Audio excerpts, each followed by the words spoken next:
Good afternoon and welcome everybody to Deconstructing Christianity. Today I am your host, Coach Renz, as we will be just having a philosophical discussion today.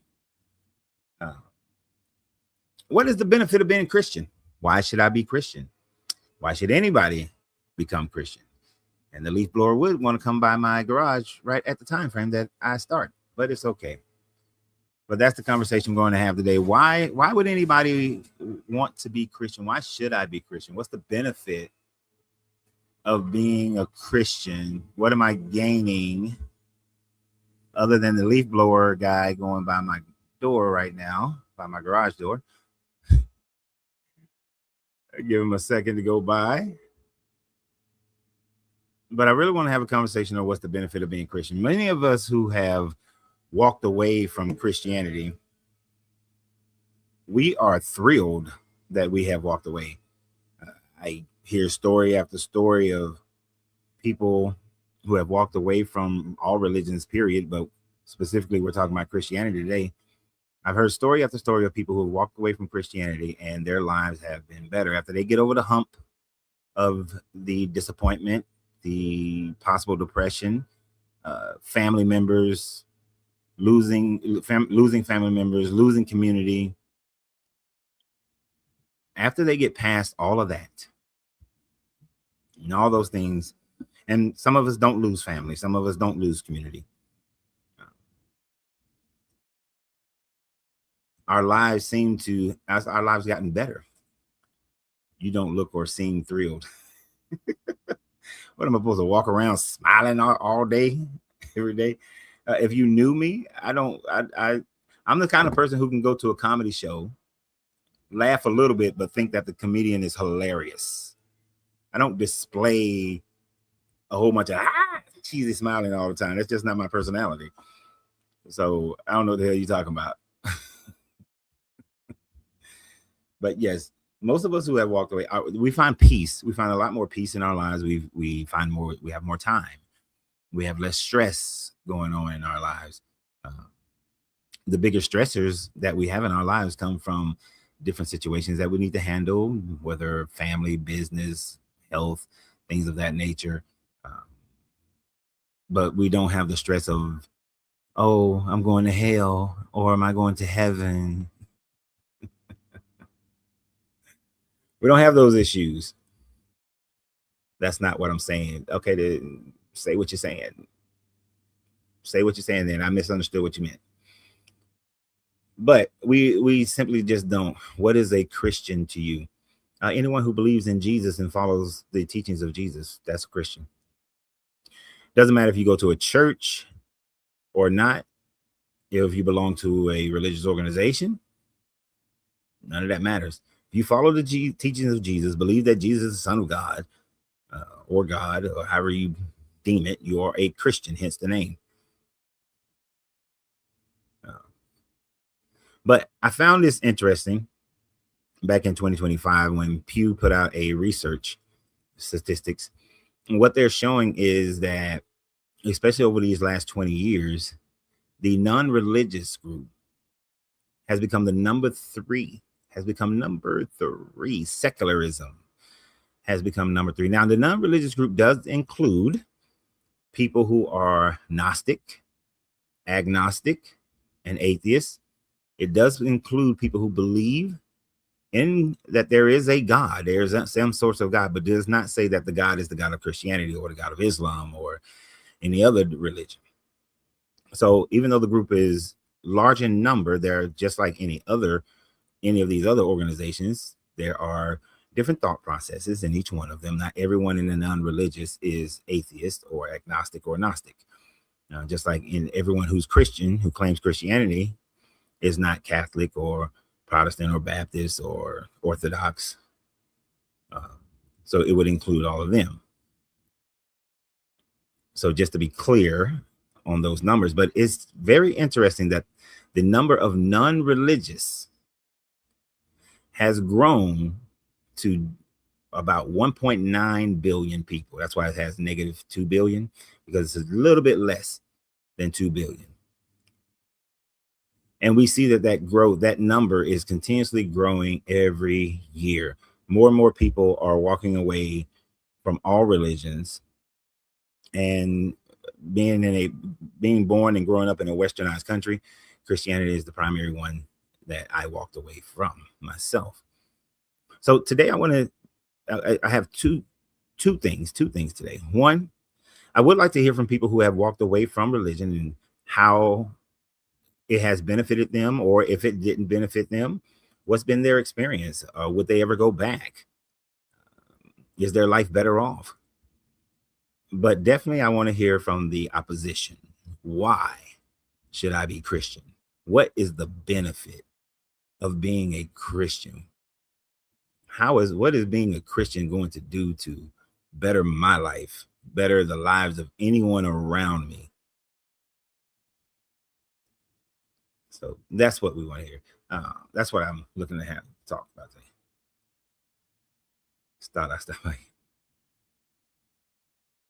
Because yes, Christianity is like the fastest declining religion. Now I don't know if old boy responded when he said that. I don't look thrilled. You don't look. Who said that? So that's not what I'm saying. Okay, so he never expressed what he actually was saying, or I don't see it. Nope, never expressed what he was actually saying. And somebody just said, I don't look thrilled, but never gave an explanation as to what do they mean by that.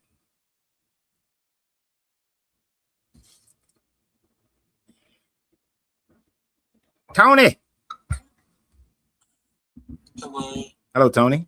Are you over 21? Yes. All right. Are you a believer in the Bible? I'm a number 4. Oh, Hinduism? Yeah. Okay. Okay, so this will be interesting. So why should I be Christian from a Hindu perspective? Well,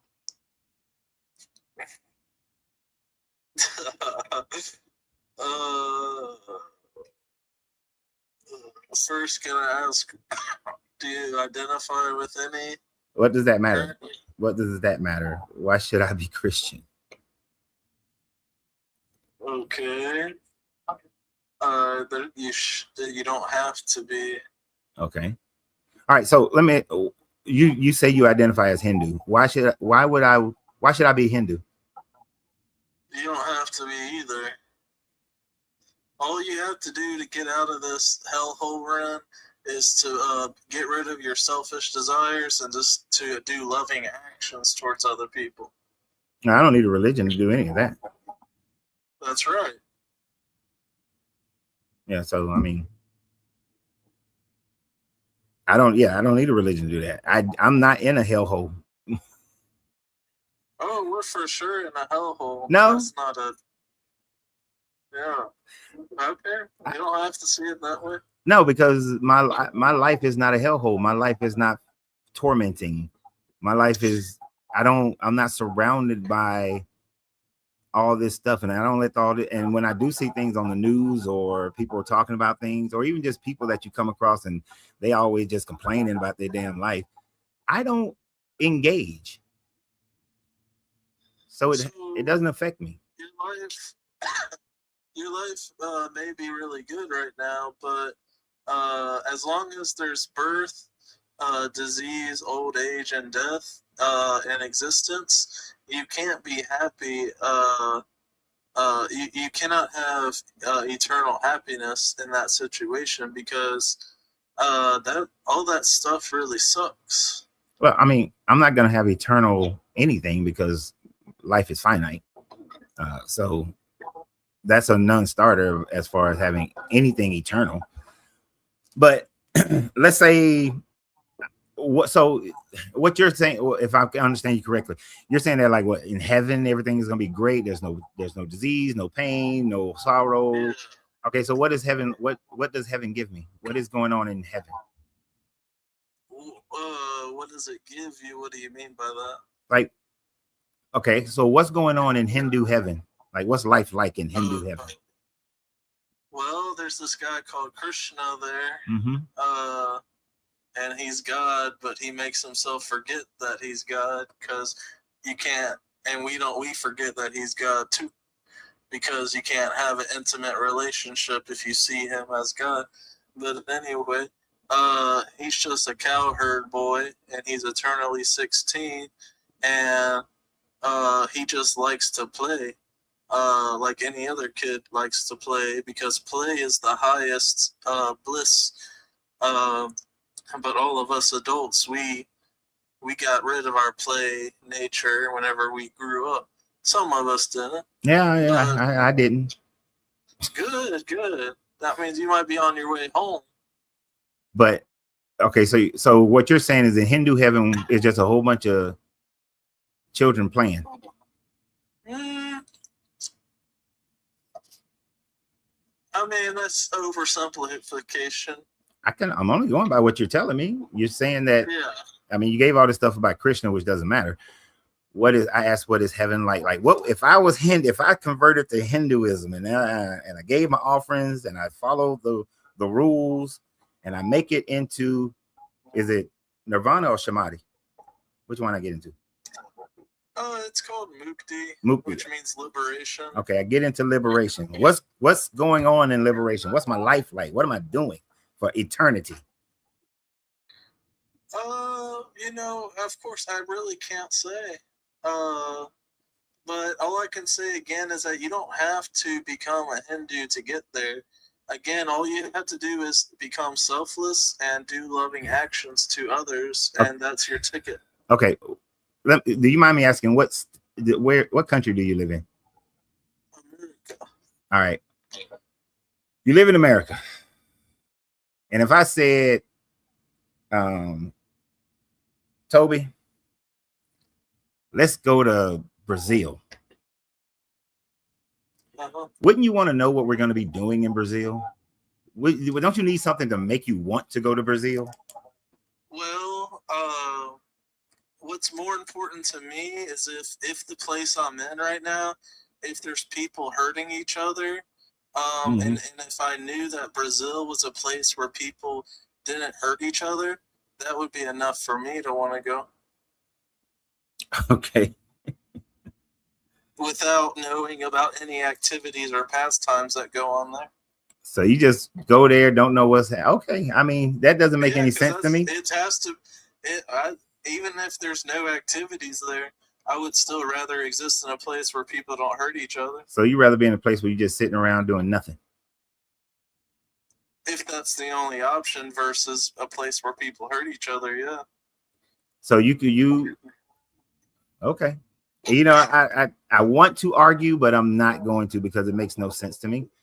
And you're not really giving me a lot here because I'm asking you questions, but you're not really answering the question. Because unless you can describe what's happening in the place, I have no desire to go to that place.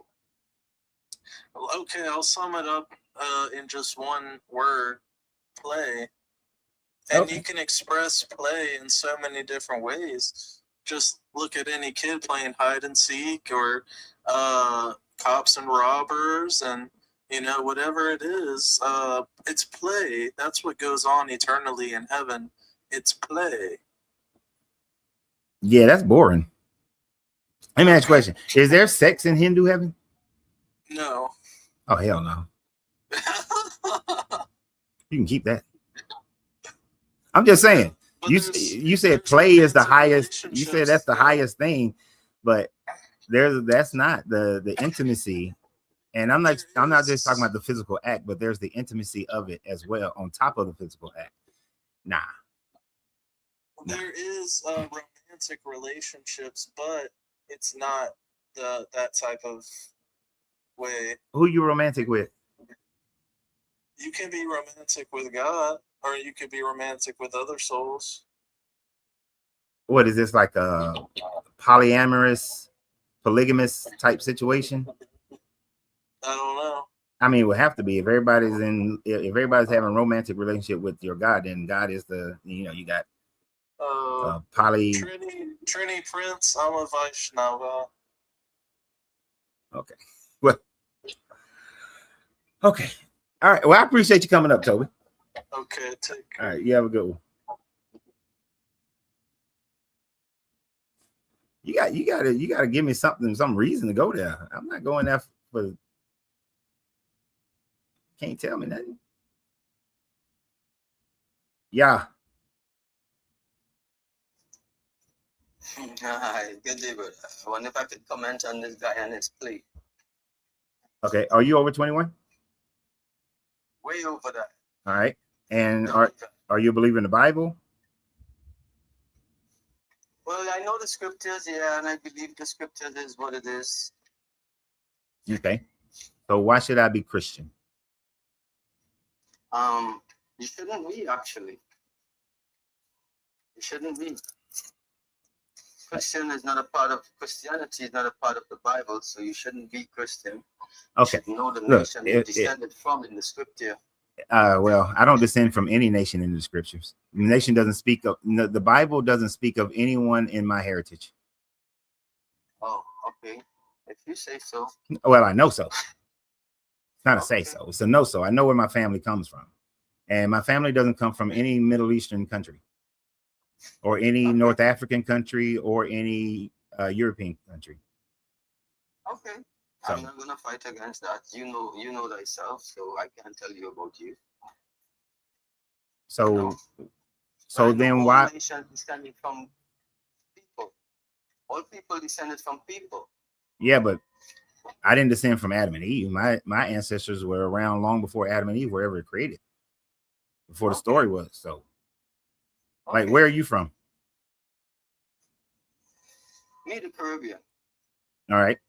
So, did your West African ancestry come from anywhere in the Bible? Well, as I said, as I read the book, right, it's just a book to read and understand what it's saying. And all nations descended from people in the scripture.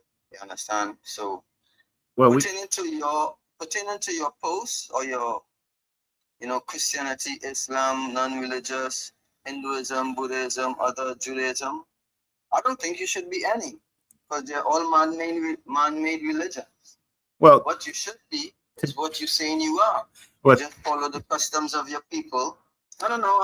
I'm so you understand where I'm coming from. Just whoever you say you are, your people supposed to have a custom that they have been doing from ancient of times. If you follow that, then you're on the right track. no, I think they were wrong too. Religion. I think they were wrong too. Well, When I look at my ancestors who were Yoruba, I don't think that they were right in their worship of Shango and Olorun and Odumade. oh, that's polytheism, right? In a sense.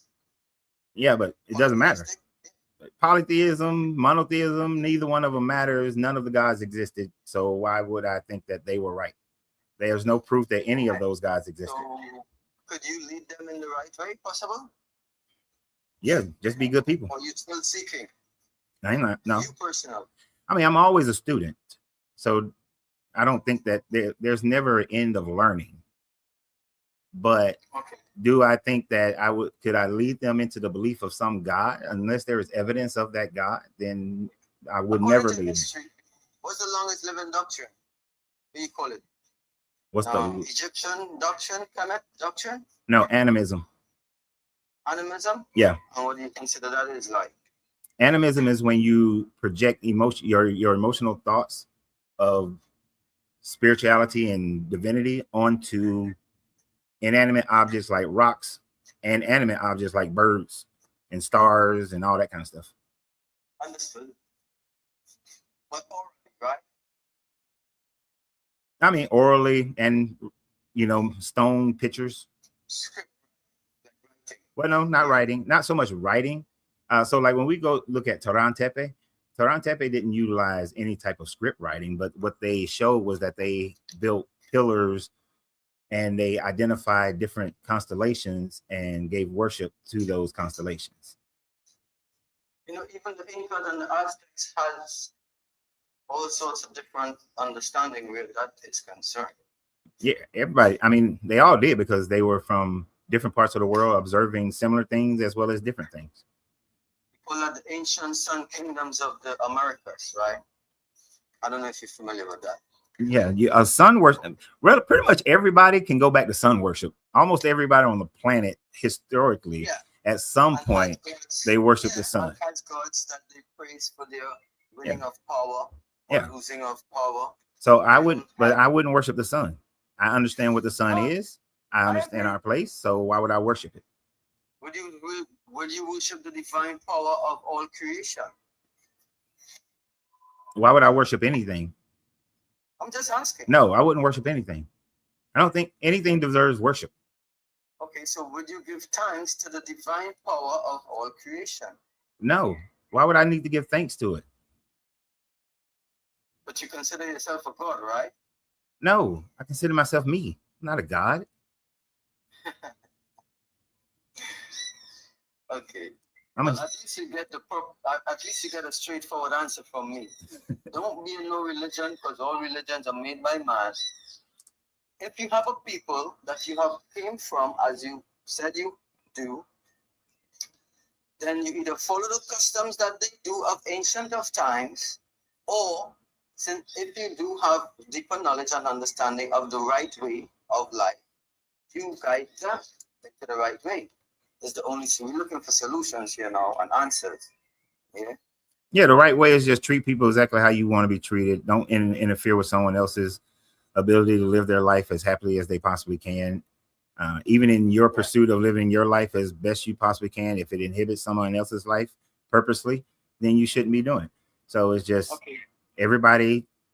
I don't want to be murdered, so I'm not going to murder. I don't want anybody to essay my children or be essayed myself, so I'm not going to do it to anybody else.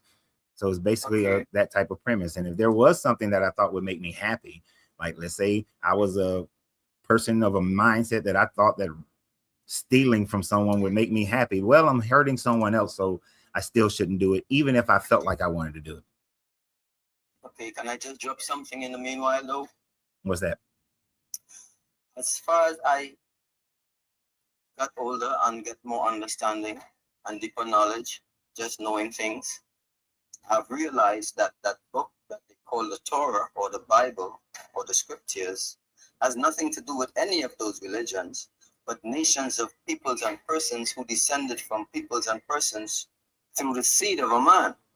So, within knowing that, I have deciphered and understand that that is a sound doctrine, foundation strong, by the divine power who have sent his prophets to speak unto the children of Israel, to teach them and give them a heritage and an identity and a customs that they follow, so that the book is not a religious book as some people may think or say.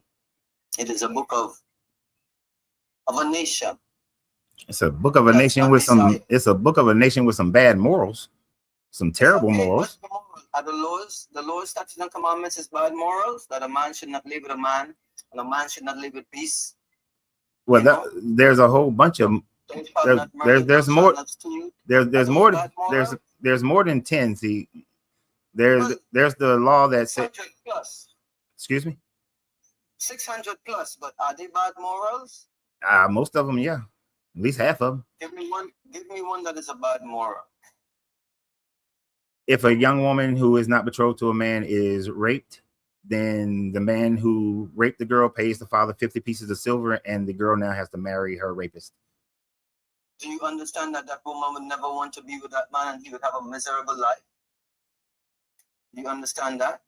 The fact that she has to marry, all the subsequent things don't matter. The fact that you are forcing a young girl to have to marry a man who raped her, that's horrible. That's why a man wouldn't rape. He wouldn't rape. But men do. But men do, and this guy said, here's my law based on it. Here's my law based on it. That law is not in effect today. It doesn't matter if it's in effect today. The point that it was at any given time what this guy said, and that's not in that was a time frame that this guy said it. Now, even if man chooses not to follow it and our morals have grown to where we wouldn't do that, then that just shows that we are more moral than this God. Well, no, you have the wicked is ruling the earth, so all sorts of wickedness will happen for sure. But when the righteous rule, everyone is joyful. But when the wicked rule, everyone moans. So understanding the true fact of the nations that is descended from Ham, Shem, and Japheth, whether you want to believe it or not, to understand it or not. You giving a bunch of bruh, you're doing a bunch of word salad on that one. The point is if you have a if you are a man, if you have a daughter and some man rapes your daughter, according to this law that this God says, you have, and that man pays the bride price, she has to marry that man. But check this. You know, one of the 13. Let me just say this. One of the 13 child of Jacob. No. Who's Jacob? Just let me say this. No, I want you to ask, I want you to respond to what I said, not go off into something else. Because you don't understand what that said. So I'm using this as a when Dinah was raped, what happened to Dinah? What happened to the men who raped Dinah? Do you know about that story? Yeah, the two brothers tricked them into getting circumcised and the whole town getting circumcised, right. And then they went and killed all the people in that town. What did the brothers do? They went and killed everybody in that town. But that deserved to be done. And then they were chastised for doing that because Jacob was going to have his daughter marry that man. And so the two sons were chastised. Y'all forget about that part, how they were chastised for doing that. Because Jacob wanted to go ahead and let Dinah marry this man. All I can say, my brother, we need better understanding. No. Understand that. Was I think it's Perez and somebody I forgot the two names of the brothers. Were they not chastised for genociding that town? I have to double check on that, but yeah, they did what they had to do, right? They did what two angry brothers did, but they were chastised by Jacob for doing it because Jacob was going to have her married. Actually made a covenant with them by someone else more in authority, and they made a covenant with the men, and then they waited until the men were healing, and then they went and basically unalive and take out everyone. Yeah, so and they were chastised for killing them. They made a deal. But the part that they decided on their own is the part that you're trying to say that is an understanding of that law when it's actually not an understanding of that law. That's them going outside of that law, ignoring that law. This conversation, I'm glad you know the scripture because that's why I know it's for you. So you will have no excuse, right? You will have no excuse. Knowing the nation you descended from is very important because you just told me you descended from people who was way before whoever, right? But yet still, you live in America, don't you? Yeah. All right. And I was for the past 400 years, haven't your people been going through an enormous, devastated time and still presently? No. Don't laugh, brother. No. I'm laughing because you put 400 years on there because I know where you're trying to go with that. 400 years. But 400 years is an indication of slavery. Have the black people in America been going through 400 years of slavery? No. Well, you're still in slavery right now. No, I'm not a slave. I'm not you. From the time you have a birth paper, it's on the paper. Bruh. I'm not even gonna let you go through that bullshit and start talking that. We are not going through, we are not slaves just because you sit up here. And I'm moving on to the next person because this conversation getting dumb. How many times are black people going to try to justify the transatlantic slave trade? How many times are black people going to sit up here and talk about, oh, we still in slavery. We still in slavery. If your ass was still in slavery, then you be working for someone and you wouldn't have the ability to not work for that someone.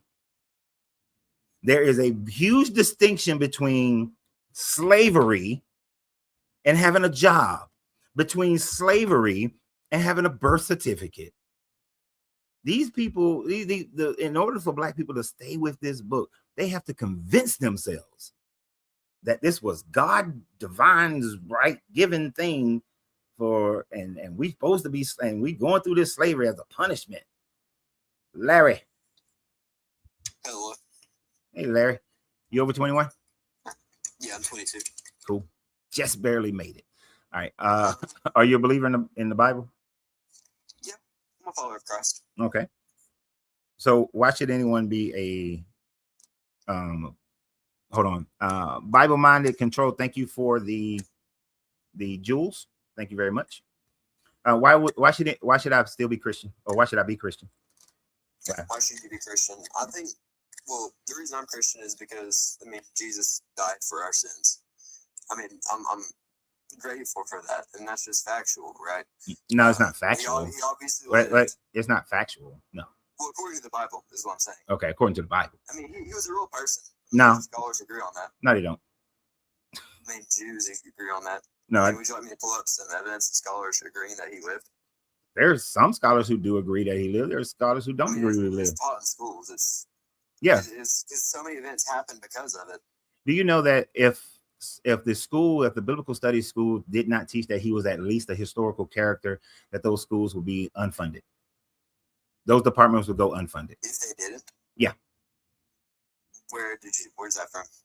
That is part of the requirement. Just like when you go to a seminary, you have to sign a document that says that no matter what you find out, you will support the doctrine of the school.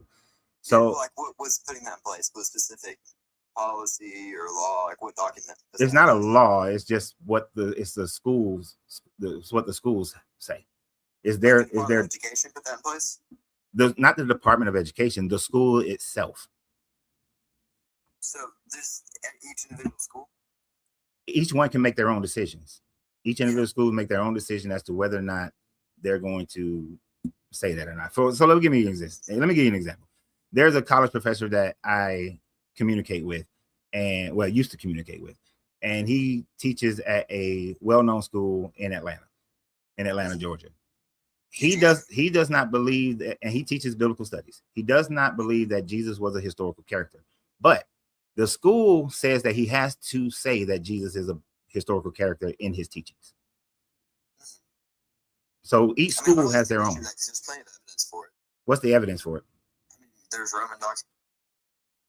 You blinked out. Oh, hold on for a second. My bad. I didn't put my phone on airplane. What? So I didn't hear what you said. What's the documentation? It caused a whole ripple of events. It caused Christianity. People didn't just make this guy up. Like, people became Christians at a certain point for a reason. Hold on. You said that there was documentation. What's the documentation? I'll bring it up.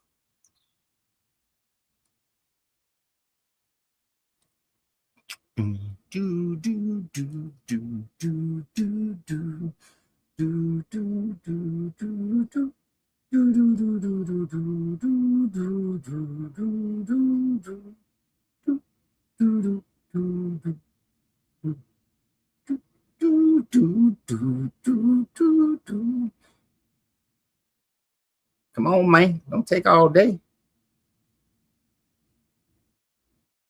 And you can't handle the truth.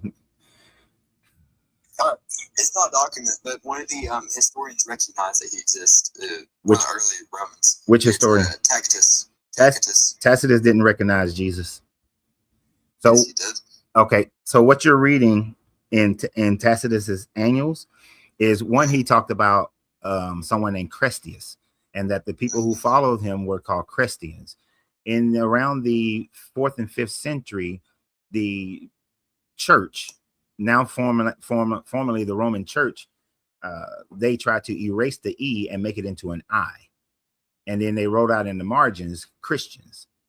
So Tacitus wasn't necessarily talking about Christians, and we cannot identify them as Christians. He never mentioned Jesus. He mentioned a dude named Crestius, which Crestius was a common Roman name for a good person, a good slave, usually referred to as a slave or a poor person.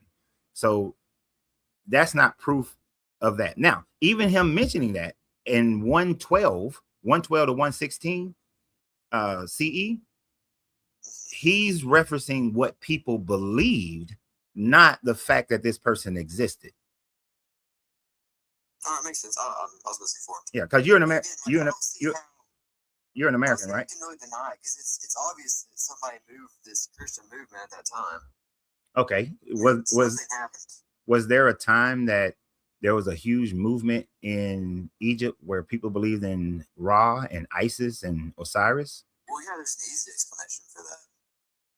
And those were the fallen angels that came down. This was long before any biblical writings were ever written or stories even told.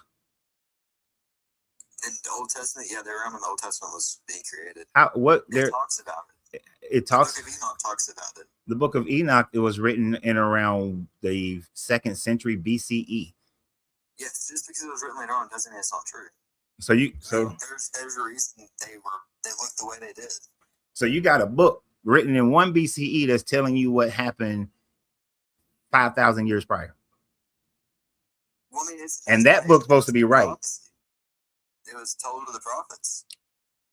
I mean, if you don't want to believe it, it's whatever. No, I'm not I gonna. was it makes a whole lot of sense to me. It only makes sense because you want your Bible to be correct. That's the only time it makes sense, is if you want the narrative that you already believe to be correct, then that makes sense. But if you look at it from not having a predetermined landing point, it makes no sense whatsoever. Well, I mean, there's plenty of evidence, though. Like the cities that were found. The sulfur found in Sodom and Gomorrah. Have you looked into that? The Shroud of Turin.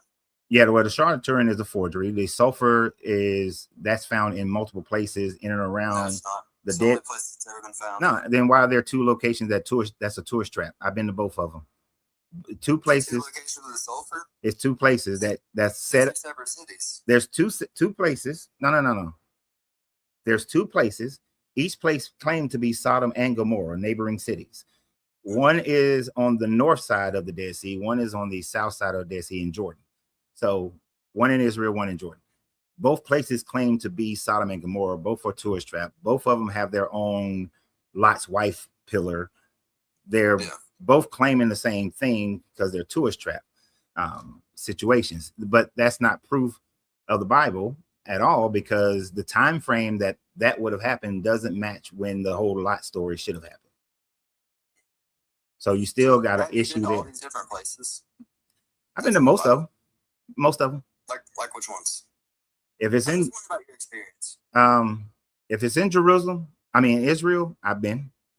Been to the ones places in the Bible. All the places in Israel, all the places in Turkey, all the places, one place in Jordan that I just mentioned, and one place in Egypt, which would be, where the pyramids are. Yeah, Giza. Yeah, but I've been to all those places. So I've been to Tarsus, been to Ephesus, been to Corinth, been to Jerusalem, been to Bethlehem, Nazareth. So were you a Christian at one point? Yeah, used to be. Why'd you turn away? I studied the Bible and realized that it's inaccurate. It has a whole bunch of contradictions, that it doesn't match up to history. One example of a contradiction. Oh, one of my favorite and simplest ones is the fact that according to the book of Matthew, Jesus had to have been born before 4 BCE because he was born during the time frame of Herod.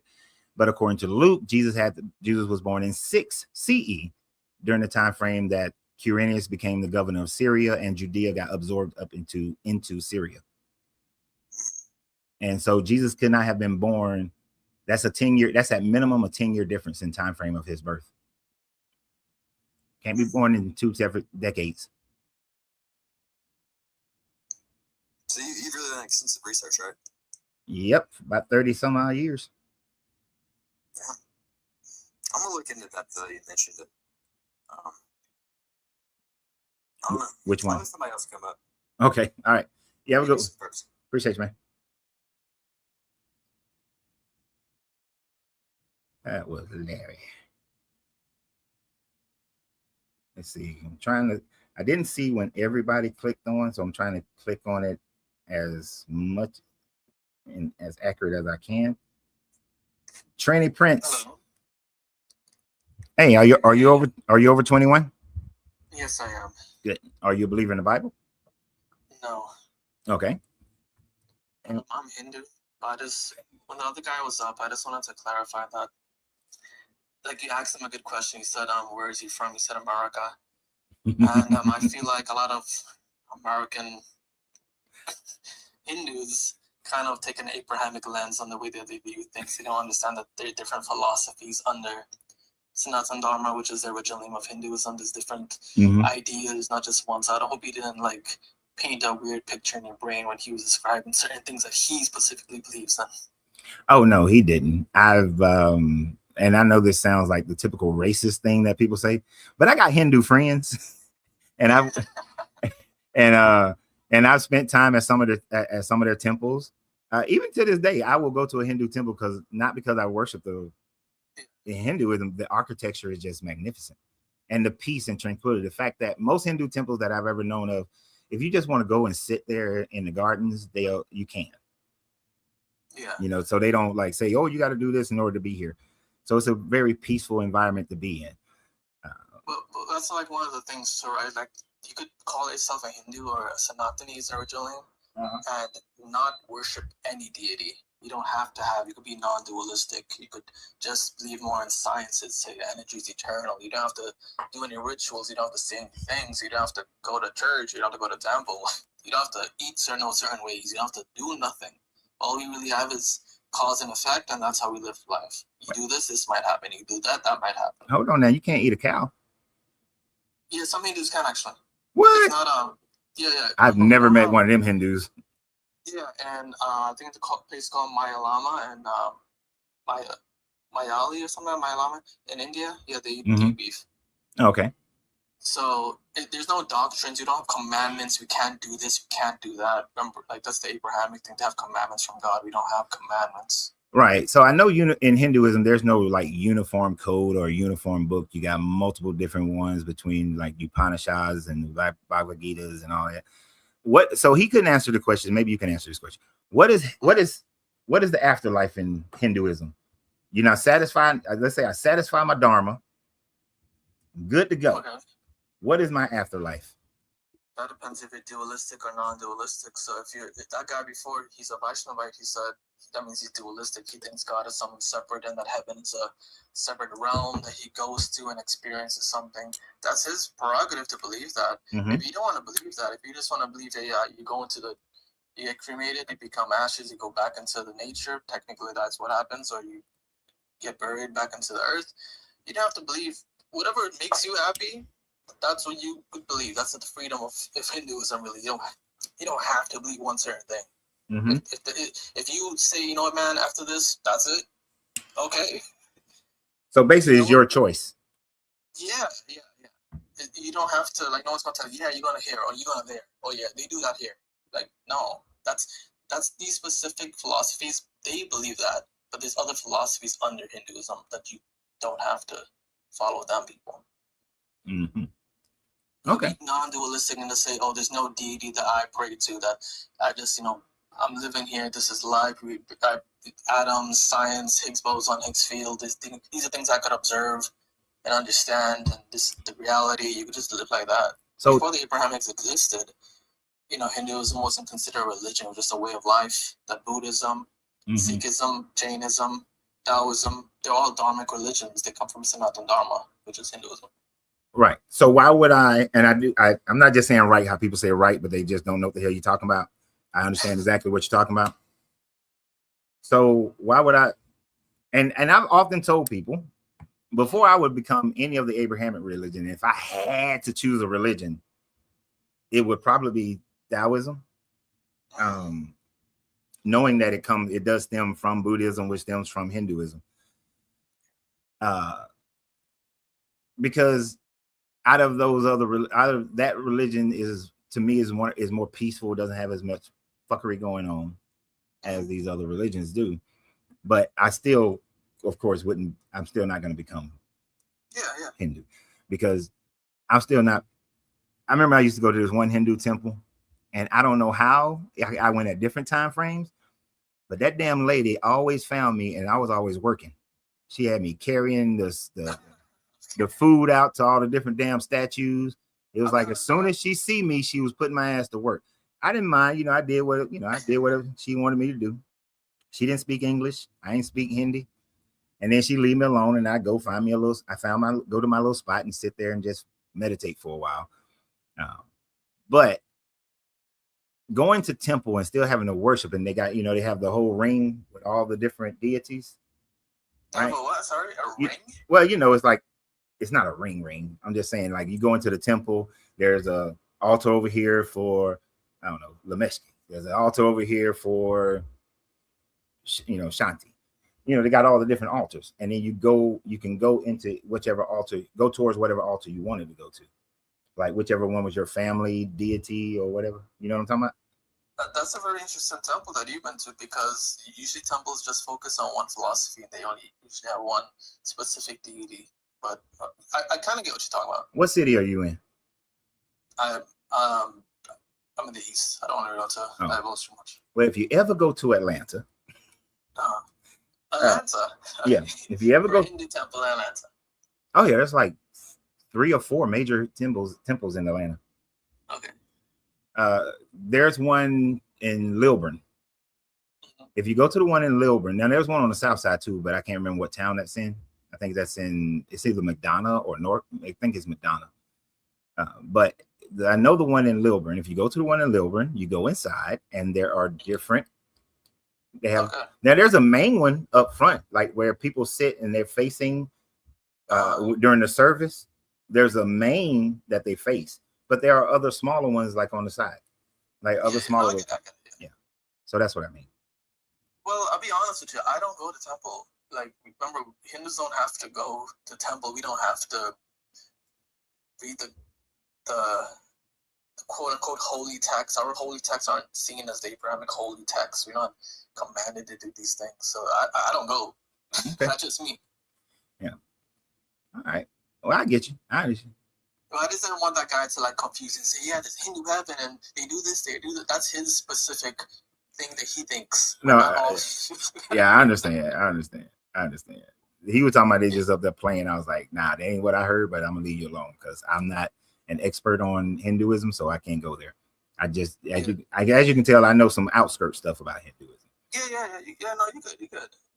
He just had such an Abrahamic lens on his idea of Hinduism, and that happens a lot of times in America. Like, people just, they've been so influenced by Abrahamic things that when you see Hinduism, they just have to see it in this specific way. They can't see it in a broader sense. Well, that's how you spread a religion. If you bring in a new, so like a lot of the Eastern religions, when they came to the United States, they have to give it a Abrahamic spin to it in order to get those people to cross over. It has to be something familiar. That's in the same way you got all the denominations in Christianity. They had to use a base first, and that's what the guy right before you didn't understand. All these, Abrahamic religions, and they are made up, but they're made up from a base situation, and then they move. No, you're right. Just like Buddhism, it started at Hinduism is the base, and then Buddhism. Buddhism is the base, and then Taoism. So they have a base that they go to, and then they just have enough of a difference to be something different, but still truly familiar to the person. Yeah. And right. That's how the Hare Krishna spread here. The guy from India came, and he introduced like the concept of sins and this and that to the Christians here to get them to come over, but we don't have that. Yeah. Even Hinduism itself right now, even in India, is not exactly how it used to be before the British came. Yeah, there's a lot of stuff that got corrupted, even from the Mughal invasion, the Muslim invasion. Yep. There's a lot of stuff. So it's kind of like how Christians today aren't practicing the same Christianity that was practiced 2,000 years ago or 1,500. Well, I'm gonna say 1,900 years ago. They're not. It's not the same. It's different. Yeah, you're right. Yeah. But I think that they might want to disagree with you on that. But me as Hindu, like, I think it's fine. Things change. The world changes. People change. Yeah, and society changes. And the religion changes according to the society, not the other way around. You adapt and keep on going. You can't be like, oh, we did it the same way back then. Like, how do you know that? Yeah, women would still not be able to vote in most countries if that was the case. I mean, I think in some countries right now they're still not. Yeah, they still not in some countries. But women wouldn't be voting, and slavery would still be ongoing if religion stayed exactly the same. Women would be property, your children would be property, all that shit. So I think only until the 50s, Libya had to outlaw slavery. They still practice it. Yeah, but I mean, like, Yeah, in the constitution-wise. Oh, constitution-wise, because I know it was still going on in the 90s when I was in Europe. So yeah. No, it's still actually going on today, but they just do it on the down low. Right. Who talks about it. I understand what you're saying. Yeah, it's gonna be a lot of that.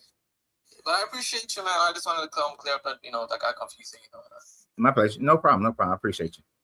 Thank you. All right, there you have a good good day. day. You too.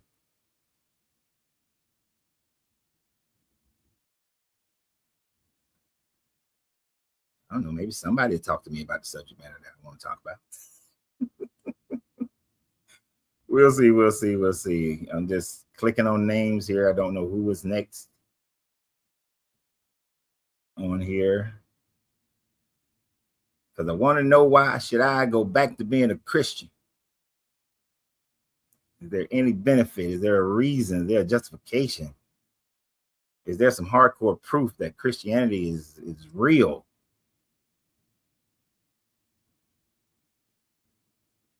The Shroud of Turin is a forgery. And just because of, and I posted a video before I started today. And one of those videos, just even though we know that certain people existed, it doesn't mean the religion is true. Like, Jerusalem is a real place. Does that mean that David paraded the Goliath head around Jerusalem? No, it doesn't mean that at all.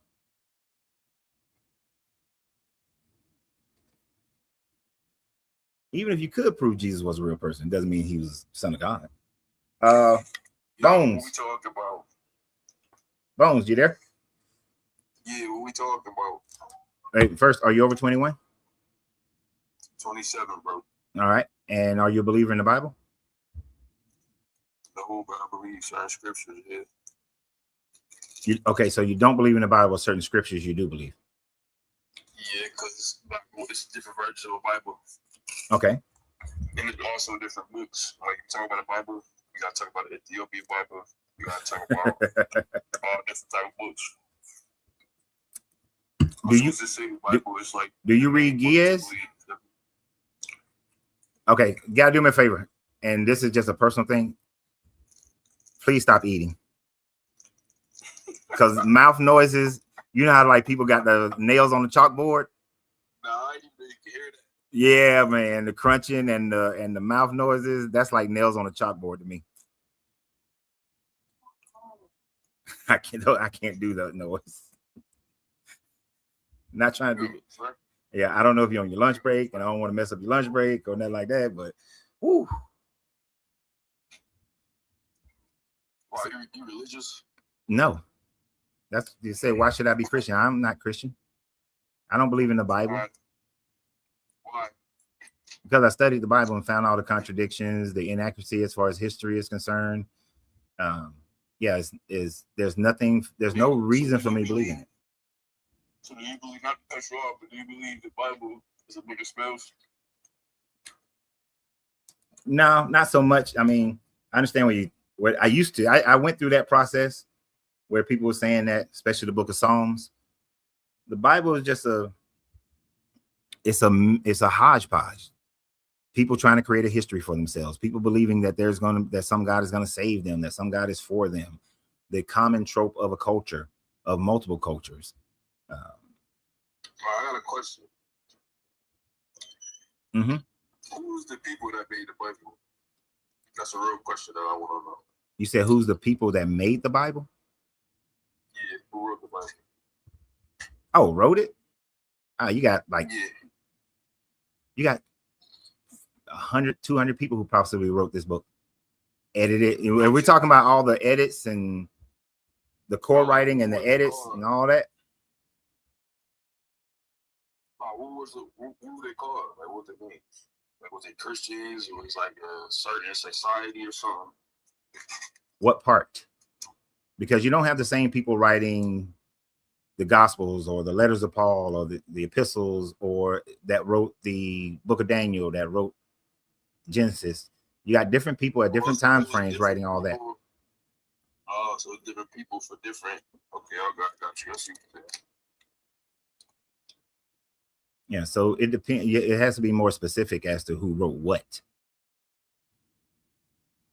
and then the putting together of it. Now, to canonize it, so now to canonize it depends on which canonization you're talking about, because you got different canons by different people at different times for different reasons. for instance, you mentioned the Ethiopian that's in Ge'ez. The Ethiopian Yeah. was brought to them by Fermentius in 300, around 330 BCE. I mean 330 CE. All right, and he converted King Azana. King Azana then took the writings that Fermentius brought with him, who Fermentius was from Syria, but he was under the Bishop of Alexandria. And then they translated those books into Ge'ez. And so now you got an Ethiopian Bible, which is not the same as the one that you see people selling. That is not the Ethiopian Bible. Oh no, not even close. So now that's how that canon came about. But then you got other canon, like the most common canon that most people are familiar with. That was a process that began around even though it, and let me be clear, even though Athanasius started publishing what he thought should be the canon in 325, the canon was not done in 325. It didn't really start getting put together until around 369, 370, around that time frame, and it took a couple hundred years for a canon to be established that most people are familiar with. And then you got 11 different translations of that.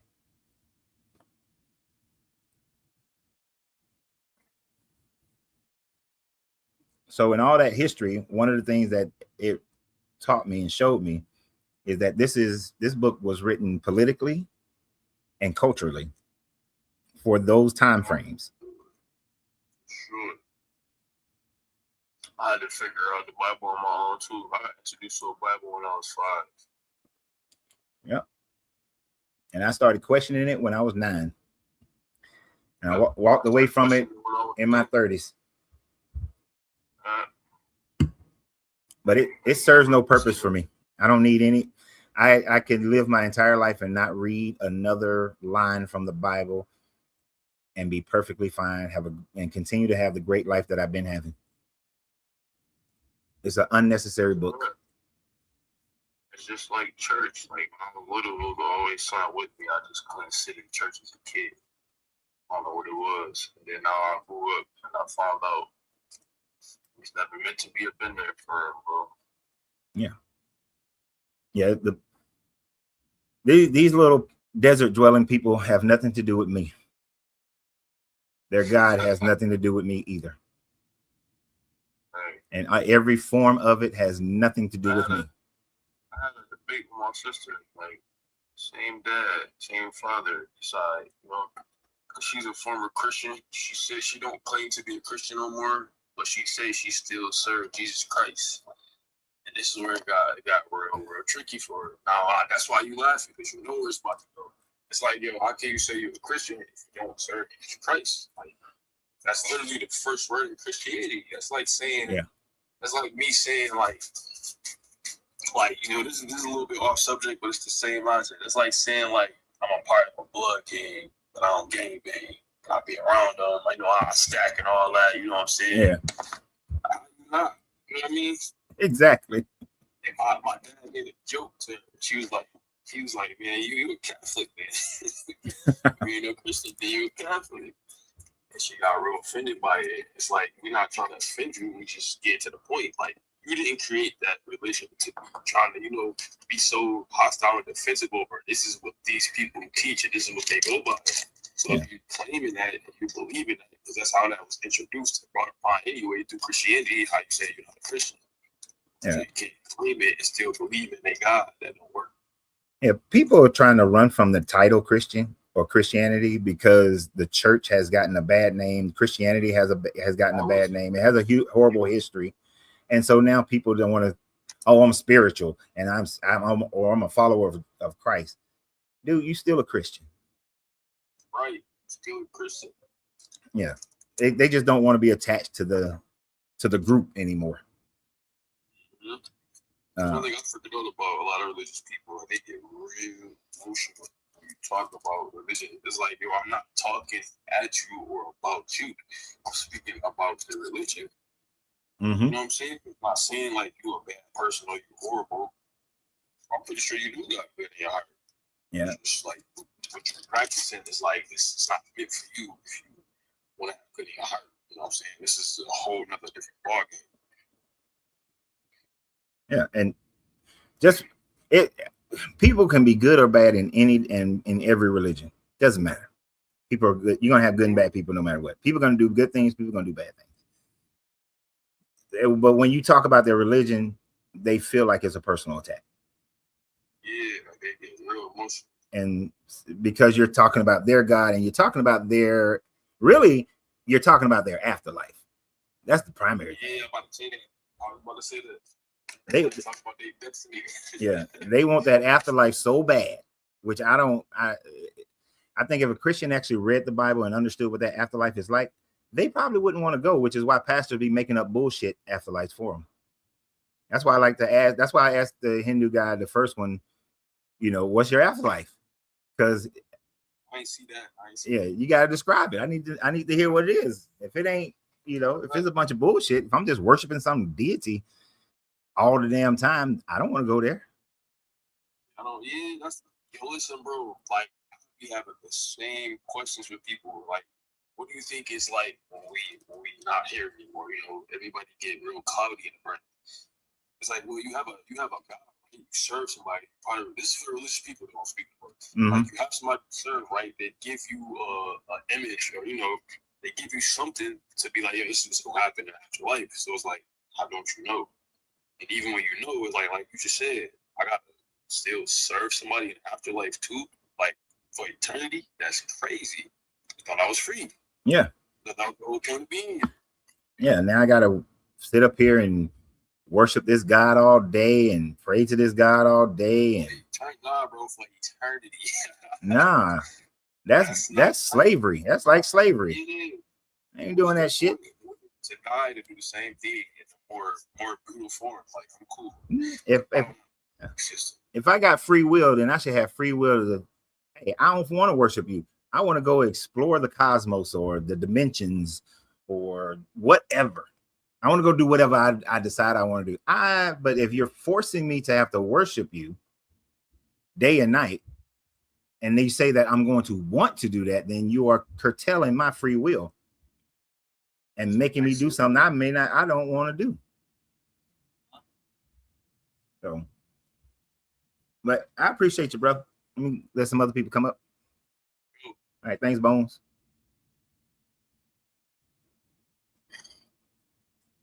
Thank you guys for the jewels. I didn't want to interrupt the man while you were speaking, but thank you for the jewels that people have been giving on YouTube.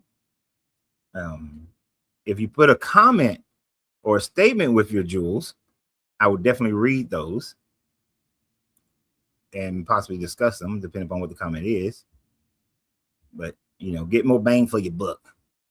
This is a dumb statement. Coach, do you know that none of those religions you have up there are not in the Bible? What? Coach, do you know that none of those religions you have up there are not in the Bible? Of course they're not. They're different religions. Why would they be in the Bible if they're a different religion? That don't make sense. Unless you didn't write that well, so it's not like I was understanding it correctly either. Easy to understand, right? Okay. 2 people, they're not here right now. Yeah, why would you? So this graph up here is just showing the numbers of the population right now who believe in different religion and who don't believe. The nuns have been becoming the fastest growing group. More and more people walking away from religions than any other time frame, and especially they're walking away from Christianity. And people are doing this of their own free will. That's the difference of how Christianity grew, Islam grew. That's the difference between how these religions grew. People are walking away from with their own free will to choose to walk away, whereas those religions force people to become part of those religions, and that's why the religion grew.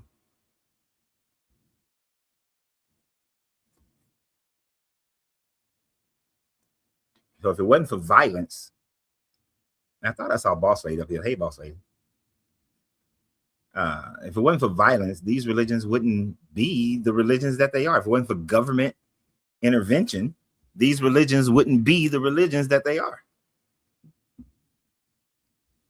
Especially in none of them. You go back to when there were kings in different places in India. Those religions wouldn't have grown unless the king decided that that's what was going to be the religion of the people.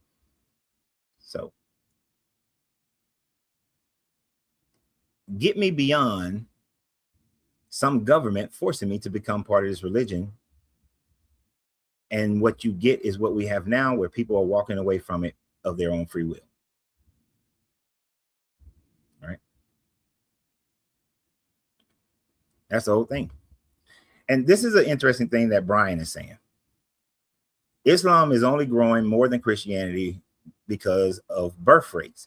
And that's a true statement. Right now, Christianity, I think it's estimated around 2040, somewhere around there. It used to be 2050, but now I think it's down to 2040, that there will be more people on the planet who believe in Islam than believe in Christianity. And that's because the birth rates of Muslims is higher than the birth rate of Christians.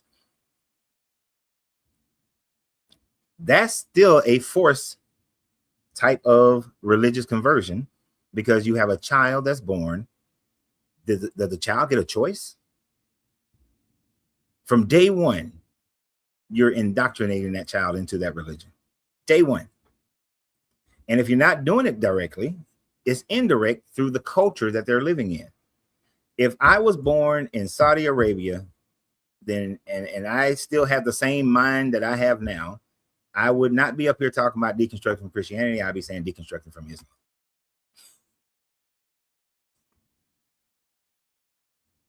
Most people don't get a choice to be one religion or another. Diva, Divina. I'm saying it right. Divina. Hello, Divina.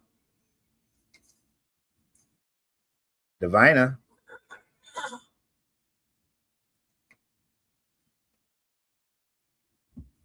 Divina Deus. Divina Deus. I think she might have hit it by accident. We're gonna go with accident.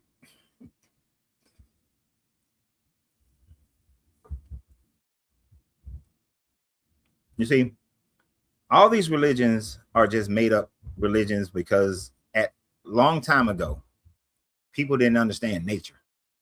So then they made up a God. But the more and more we understand nature, the more and more people walk away from gods. Now people are trying to change the God narrative. Oh, it's just a spiritual being, a creator of all things, and so on and so forth. It's still something that you're just making up because there's a part of nature that you can't explain. And there will always be parts of nature that we will never be able to explain in our lifetime.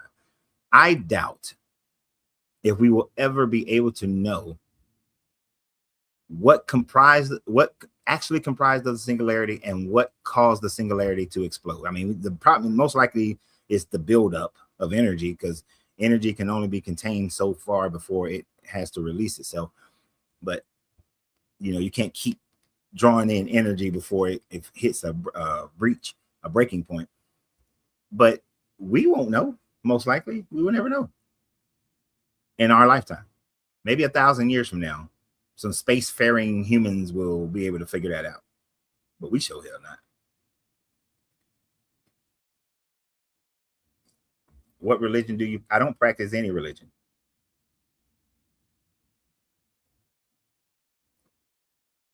There's no reason to practice a religion. If there was some way to prove that there was a God and that God said that I need to worship that God, then I would tell that God, you're not God. Or like Buddha said, if you're walking down the street and you meet God, kill him.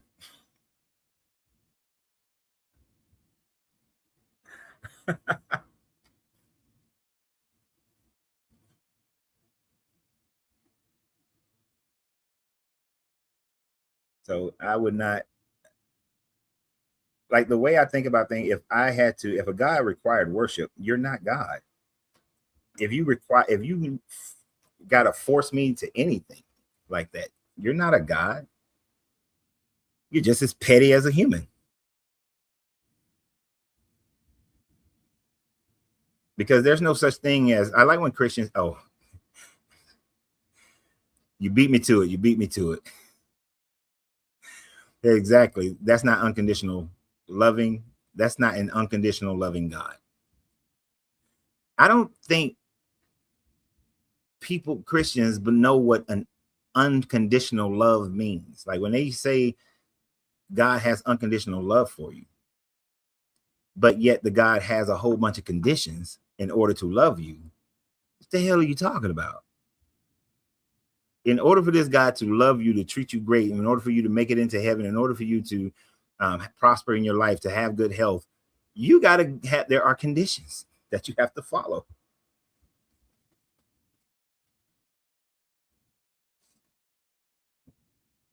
You have to follow it. And this God has shown himself to force people. He forced Pharaoh.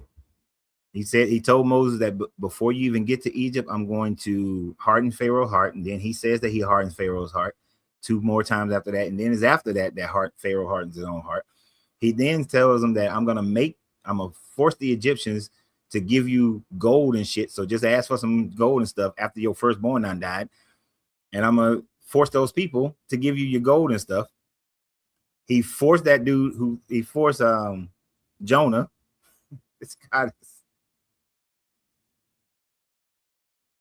This guy would do whatever, all this stuff. Reggie. Oh, okay, no problem. But this guy shows that he forces people in his little stories over and over time. I'm gonna make you an offer you can't refuse. I want you to go to Nineveh and convert those people. Tell those people the great day of the Lord's reckoning is coming.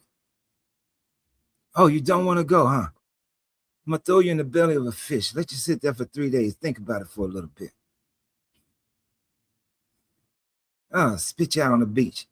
Now, you got a choice. You can either go and tell the people of Nineveh that they better clean up their act and I'm coming, I'm gonna destroy them, or not. He forced that man to go do that. But then the sad part about it, we have discovered the city of Nineveh. Nineveh has been discovered. In the entire history of Nineveh, during the time frame that Jonah supposedly would have lived, or during that whole ancient time, you know what Nineveh never did? They never converted over to Yahwehism. They never started worshiping Yahweh. So the whole story is just a bullshit story. It's a legend. It's a myth.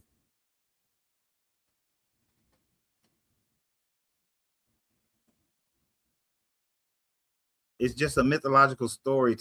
It's a fable. It's Aesop fables. Historically, Jonah never existed. Historically, Jonah never was in the belly of a fish. And historically, he was never thrown off a boat. Historically, he never went to Nineveh. Historically, he never sat up on the tree and he sat up there about to die. Historically, God didn't make a tree pop up so give him some shade. It's Aesop fables. That's all that story is a fable. Dylan. Hello, lad. Dylan? Yes. Okay. Are you over 21? I am 28. All right. Are you a believer in the Bible? I am, man. Okay. About Christian here. Actually, a youth pastor as well. One of the best jobs ever, man. Okay. So why should I be Christian? Why? Because Jesus. That's not good enough. I mean, Jesus was a real person who was crucified. The only source of why he was crucified comes from the Bible. Yeah, that's part of the problem, that the only source is from the Bible. A book that has a ton of contradictions. It's a what? Like, Jesus being crucified is as close as a fact as you're going to get in, like, history. No, it's not. All right, so you can use Google, DuckDuckGo, Bing, ChatGPT, and you can ask, do the vast majority of scholars and historians agree that Jesus was crucified? And they will say yes. I mean, you can disagree with, like, history, man, but I mean, it's as close to a historical fact as you're going to get. No, first you have to prove Jesus. Trust me, I have. Okay, and it says yes, As- Jesus was real and he was crucified. I understand that a lot of scholars do think that Jesus was a real historical person, and many of them agree that he probably was crucified. That does not And the mean, only- but hold on, I'm sorry. but that does, I'm sorry. but that does not mean that he was the Son of God. That does not mean that he did all these miracles. It does not mean that he rose up and went into the heavens. But the only source that explains why he was crucified comes from the Gospels. The only outside source comes around 95 AD, which happens after every single other Gospel was written. And that is the writing of Josephus, and that even paraphrases the Gospels. Except for the fact that the writings of Josephus that most Christians hang their hat on is a forgery. I don't personally know. I'm just saying that's what like an atheist say. Well, that's what who? Atheists say a lot. That the like outside writing that would be a better standard would be Josephus, but even that they say is not actually authentic. So it's not a good argument for Yeah, atheists. because it's not. So I'm saying is the Gospels are the only source then. But even the Gospels have contradictions in it as far as his resurrection, his crucifixion. But the Gospels explain how Jesus was crucified, correct? I mean, the He Odyssey, was crucified because he the was the Son of God. the Iliad explains how I forgot his name.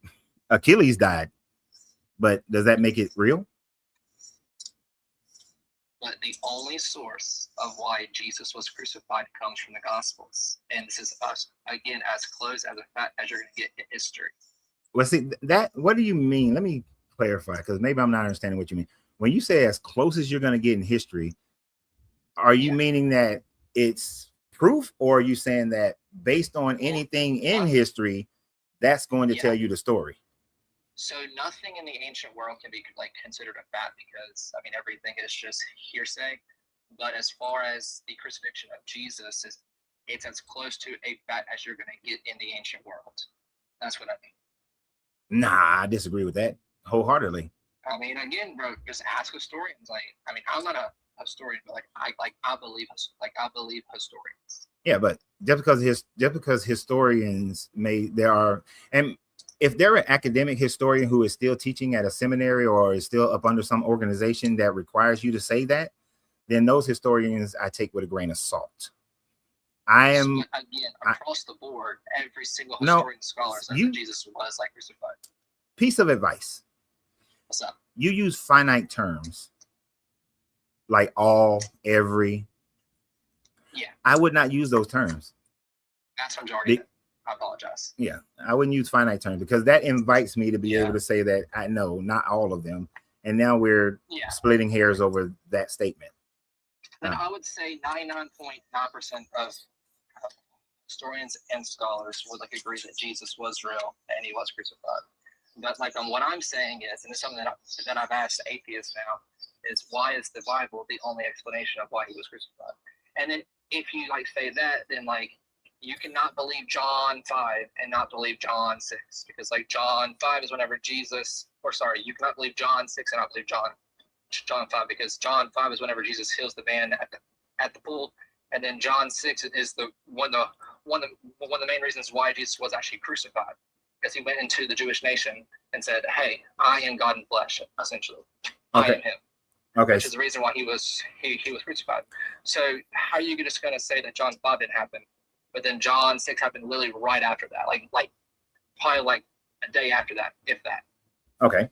So the first thing is you said that about the Gospels.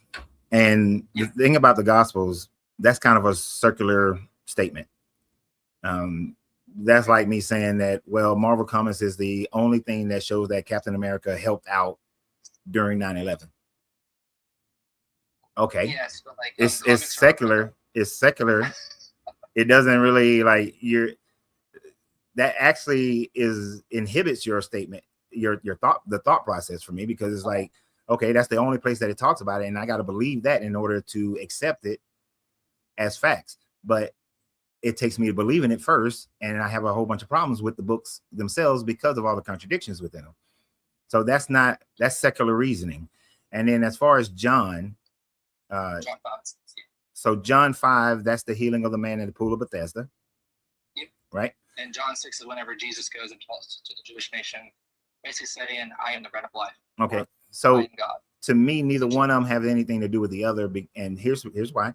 John 5 is based on a common theme of what happened at the pool of Asclepius, which Asclepius was a Roman god of healing. And it's just a common story told that has nothing to do with him going into the temple and flipping and saying that he's the Messiah or Son of God. That has nothing to do with it. One doesn't connect to the other to create some level of belief or But facts. What does it say at the end of John 5? He goes away and he goes and talks to the Jewish nations, like happens right after the healing of the pool of Bethesda. Okay. So again, you can say that John 6 is real, but then you how are you gonna say that John 5 is not real? Okay. And really that is the absolute prequel to like John 6. Well, I mean, it's like writing any story. We can say that 9/11 is real, but then Captain America went right in there right Again, after. that's comics. Like And honestly, that's fiction. Okay. Jesus is not fiction. Well, He's see, a real person. there is the difference. He was crucified. It is fiction. But even if you had a real person, Again, you can disagree with like history, man. But let me ask you a question. Let me ask you a question. Do you believe that Alexander the Greek existed? I do. Do you think that he was a demigod? He could be. He could be. So he was born, his mother had sex with a god, and he was born as a demigod. I mean, by like a god, what do you mean? Do you mean like God? Like I believe in like a God that's mentioned. Well, he has the in same. Bible, such as like she has a similar story to Mary. She had sex with a god, and he was born. Yeah, I probably wouldn't believe that now. But you believe that he existed. Why not believe his entire story then? Of Alexander the Great. Yeah. Why not believe his entire story if you believe he There's existed? two different kind of things because Jesus was crucified and he did resurrect. That doesn't matter. If you believe, It kind of does matter. no. I know. If you believe that Alexander existed, then his whole story should be true.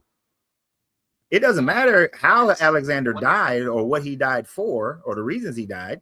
The fact that you believe he was a historical figure, according to his history, he was born divine. But what is the main mission of Jesus? And what is the main mission of Has nothing to do with the statement. It does matter, man. I mean, it matters not. What is the mission of Jesus? That he is the what? The way, the truth, and the life, correct? So was Horace. Horace said that he was the way, the truth, and the light. So he was saying that he was the creator of the world. No, Horus is the son of the God of heaven.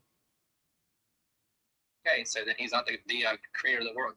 No, his grandfather created created the whole world.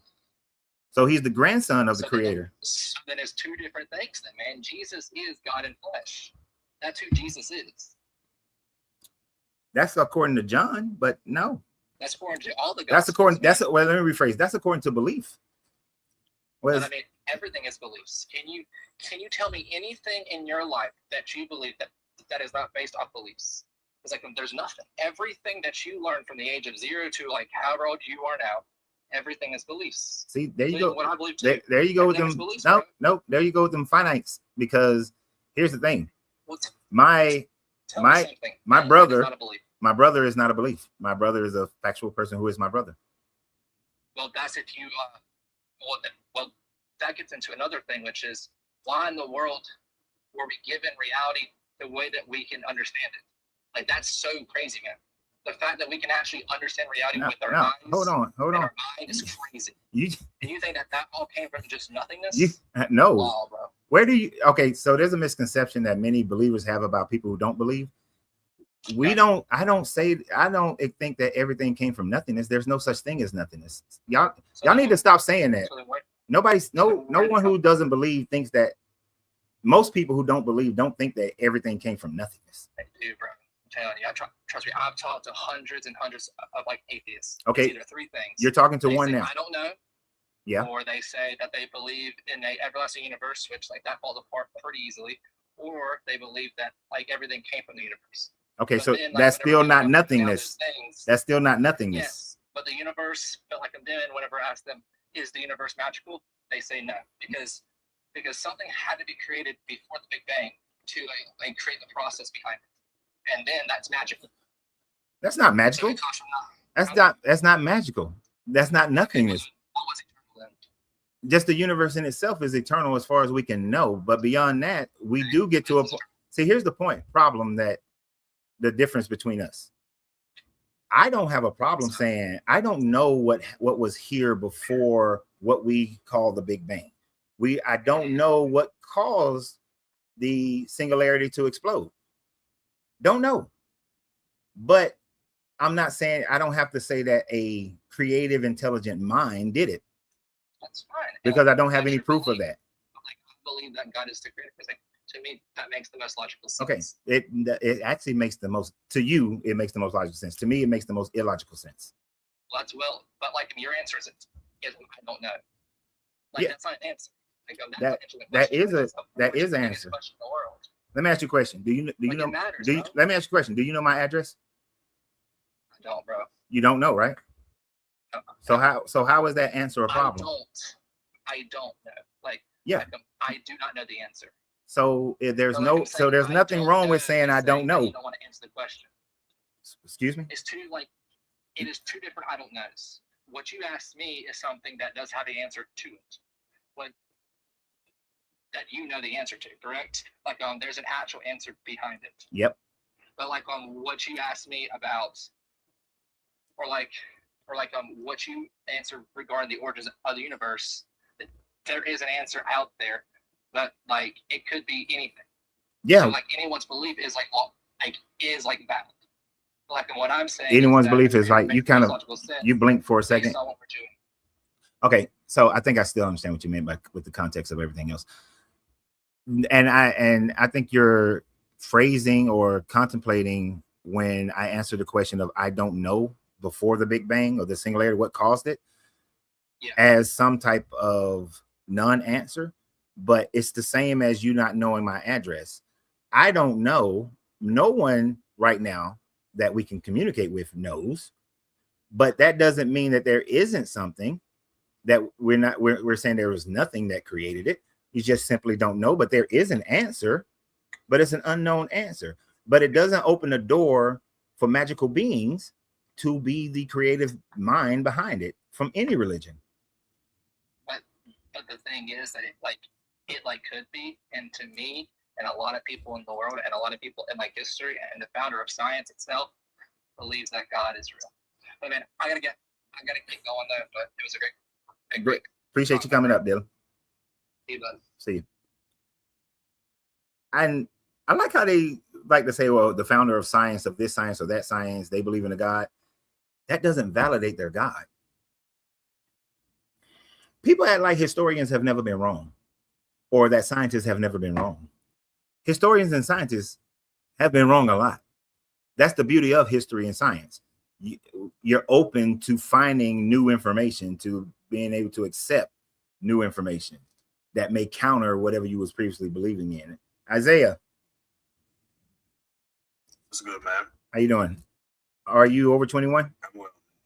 Yeah. I'm good. How are you? Yeah. Pretty good. Yep. You're over 21, right? Yeah. All right. And are you a believer in the Bible or? Believer in Jesus Christ. Yes. Okay. So why should I become a Christian? I would love to know what's your answer. Why should the question that you asked is why should I was very intrigued by that question. Be honest. When you asked why should I be a Christian, I was like, okay. And then I also saw that your handle is deconstructing. What is it called? Deconstructing Christianity. Oh, deconstructing Christ. Well, deconstructing Christianity. It just doesn't show you the whole thing. Yeah. I got you. Yeah. Why? So I want to ask, what when you say deconstructing Christianity, what do you mean by that? Like, is it the whole Christianity? Is it a part of it? Is there something that you came across and it's like, oh, you know what? No, this is it for me. I need to deconstruct this. No. Where it's like, tell me. So yeah, I want to know.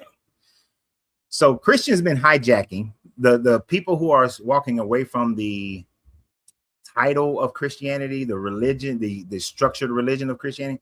I've noticed in the last like 7-8 years, Christians have been hijacking the term that originally meant someone who stripped away all their Christianity and is now free of Christianity. But a lot of Christians now are saying, "Oh, I'm deconstructing Christianity to reconstruct it into the proper way to worship Jesus and so on and so forth, or understand the Bible." So there's some co-opting going. I'm still with the original back 15 years ago, at least 15 years ago for me. And when I first picked up this handle, it meant I stripped away, like you deconstruct a chicken, you strip it down to the bones. I stripped away all of it to see it for what it is and walked away from it. So what conclusion did you come to with that? Like, that is all a myth. Was presented to you at first? What was Christianity presented to you as first? Then after you deconstructed it, what did you come to the conclusion? I mean, it was presented as I grew up. I grew up in a Baptist church, then a Methodist church, then non-denominational churches. But I studied. Then I went and studied the Bible. But in all of that time, even when I was part of those churches, I didn't necessarily go with the doctrine of the church. I thought for myself, and then I researched and I studied what the Bible says. I researched the history and the culture around it at the different time frames. And at the end of the day, I recognized it was just a cultural book written by these little desert dwellers that got pushed up into the Romans, and then the Romans spread it, and then the Europeans, and conquered with it, and so on and so forth. Yeah. I can see that. That does make sense. Yeah. That's why you came to that. Are you familiar with the Apostles' doctrine? No. Not the denomination. Just the Apostles' doctrine and what that means. Know what that means? Like in Acts 2:42. Okay, when Acts 2:42 says that the believers continue steadfastly in the Apostles' doctrine with prayers, fellowship, in the breaking of bread. So the Apostles' doctrine was basically like, doctrine just means the practices or the set of beliefs centered around a truth. So when it says Apostles' doctrine, it's basically saying that the 12 apostles had a doctrine. Those same 12 apostles that walked with Jesus Christ were the same apostles that taught around the person of Jesus Christ after spending 3 years with him in his ministry, or while he walked on the earth. And even after he had risen from the dead and it ascended. So the New Testament is it's mainly written by the apostles, but they're really set of doctrines, right? It's a set of doctrines that is built after really the Torah, because you have the Old Testament. Okay. Are you familiar with the Old Testament? Yeah, I am, but so let me stop you for a second. One of the issues that I have with the Bible is that none of the apostles most likely existed. None of them existed, as far as I can tell, and none of them wrote anything. So, Why is it? Because there's Why do you no, believe that? well, the evidence doesn't point to them being able to write in perfect Koine Greek as it was written. The contradictions in the writing, at the time frame that the writings would have been written, they most likely did not write them. So, no, I don't think any of those apostles actually existed. That's a very interesting conclusion that you got. Yeah. And even just the fact that you brought up the whole coin and the Greek, how they didn't write it. And there has been, a lot of research. Historians have artifacts, some evidence around, who wrote what. Book of Mark was not written by Peter, but they said that Peter was the mind behind it, while Mark himself was actually the writer. Then you have Paul, who is also a very brilliant man. Understood, he could speak several languages. Yeah, I don't think Paul existed at all. He would travel to, you don't believe Paul, he would travel all over the place. But you don't believe Paul existed at all? No. No, I think there's a good possibility that Paul's letters are actually letters written by Marcion and not by Paul. You don't even have the Marcion. Who's that? Who's Marcion? So one of the biggest forms of Christianity in the early to mid 2nd century was a dude named Marcion, and he's the one who first did the first canon of a Bible. He did the first canon of that would be a Christian canon.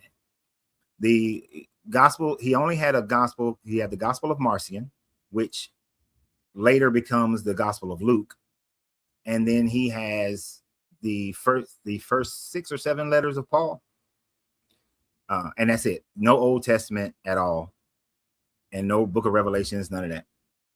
So that was the first canon, and none of Paul's letters. There's no evidence of Paul's letters existing prior to Marcion putting these letters that are given over to Paul until Marcion puts together his canon. Okay, how do you spell Marcion? Marcion. Okay, I'm just curious. This conversation, I'm actually writing these things down. So I'm very intrigued by your thoughts and how you're deconstructing. I think when I talk to people who are deconstructing Christianity or whatever the beliefs are, I think it's not all the same. Like not everybody has the same reason why they're deconstructing. So that's why I had asked you first, like, why are you deconstructing Christianity? You know what I'm saying? So this does help me, and also I'm just gathering some, you're giving me some information that I don't know, and I think I can, be on this call and kind of help me to understand where you're coming from and all that stuff. But yeah. So that's an interesting thought. I don't really have much to say in regards to like, or much of a challenge other than the fact that I would ask, I would just challenge you. I would challenge you this. I would challenge you to just do some more research in regards to the existence of the letters, the artifacts, where it is traced back. I understand you got the Marcion. I understand you probably be like, oh, I already did that, and now you ask me to do something that's like that already done, and I get that. I get that. I get that constantly. I get that constantly because people have a tendency that when you disagree with them, that they want to say, oh, you just need to go and research some more. You need to research some more. And really what they're saying is, you just need to believe what I believe, and then you can stop researching. But until you believe what I believe, keep researching. We're not recognizing that it is the constant research for over 30 years as to why I walked away. And the research still continues. I don't stop researching just because I am in this position that I'm in now. I'm only 54. I still got probably 100 years of researching ahead of me. And the beauty of it is that we find more and more stuff every year. There's always more things that archaeologists dig up, or that, just more shit that we keep finding. And so then I study and research the things that we find. Okay, cool. I would just say, man, like, just what I'm saying, that's actually not my intention. My aim is not to get you to believe. Obviously, when it says, why should I be a Christian, I kind of laughed because I'm like, this dude's trying to, I can see how he could try to rage me Christians who are all fire and zealous and all that stuff. And I am a believer still, but I'm like, no, I just want to have a conversation. And I will give you my thoughts. I think everybody is on their own journey to accumulate knowledge. I do think that there is a difference between seeking knowledge and seeking truth. And so I think that hopefully, man, the discovery for you will be that you'll discover truth, and that truth would radically change how you see everything. Let me help you out with something. That's some people, I choose not to, but some people will find what you just said insulting. Okay. Because when a person, no, it's actually when you communicate with someone, it's on you to communicate your meaning. And if that is your meaning, then that's what it is. because I'm an overly considerate person, right? So I give people the benefit of the doubt when I shouldn't give them the benefit of the doubt, and a whole bunch of other things that deals with consideration. When you tell someone, hopefully you'll figure out the truth, you're telling them that everything that you have studied, everything that you know is not truth. But the difference is, about myself too. Truth is eternal. But the difference is I walked away from it because I found out certain truths. Yeah, see, I think we took what I said and it led you to a place of offense. What I was actually saying that I'm not offended. I'm just telling you how other people will take it. I'm not offended personally. What I was communicating was, if you want to be a seeker of truth, that's going to be a lifelong thing. It is. You know what I'm saying? It's a lifelong thing. So what I'm telling you is that, hey, hopefully you continue. That's like my hope. I'm not gonna say, oh, I hope that you come into a lie or say whatever. I'm just being positive, really. So I hear what you're saying. I also love Lily 11. You know, you come up here and say something too. There's some people that were saying, talking some stuff, but hey man, it's good talking to you, man. I do appreciate hearing you out. Just want to know your thoughts. All right, appreciate you, man. Very true. All right, yeah.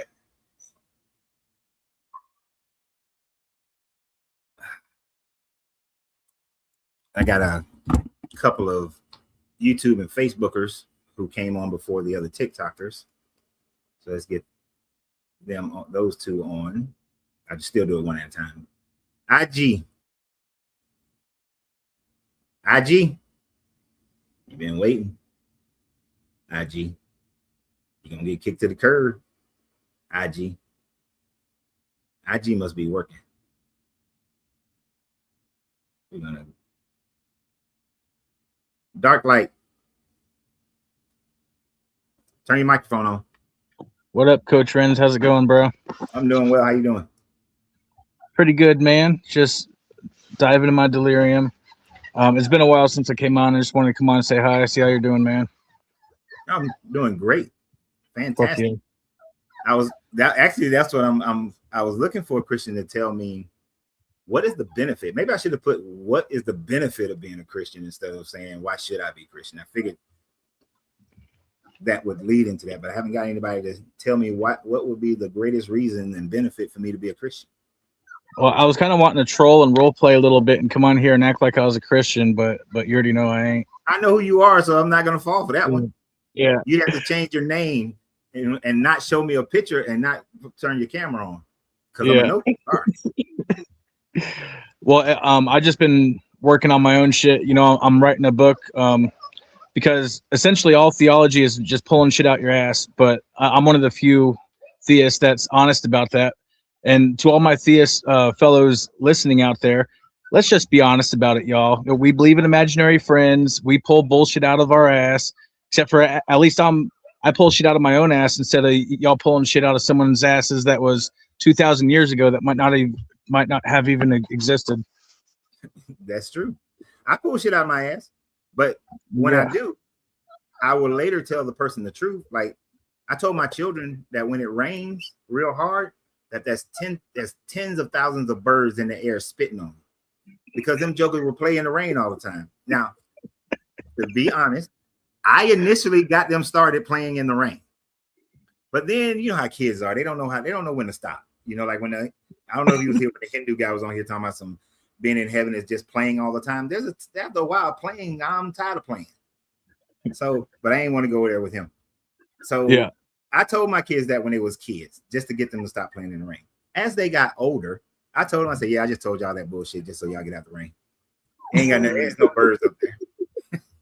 Yeah, as long as you're honest about the bullshit you're pulling out your ass, it's all good. It's when you're going around lying and say, no, I didn't pull it out my ass. Like God gave that right to me, you know, like it's like, no, you invented your God and then pulled it out of your God's ass. Let's just be honest about it.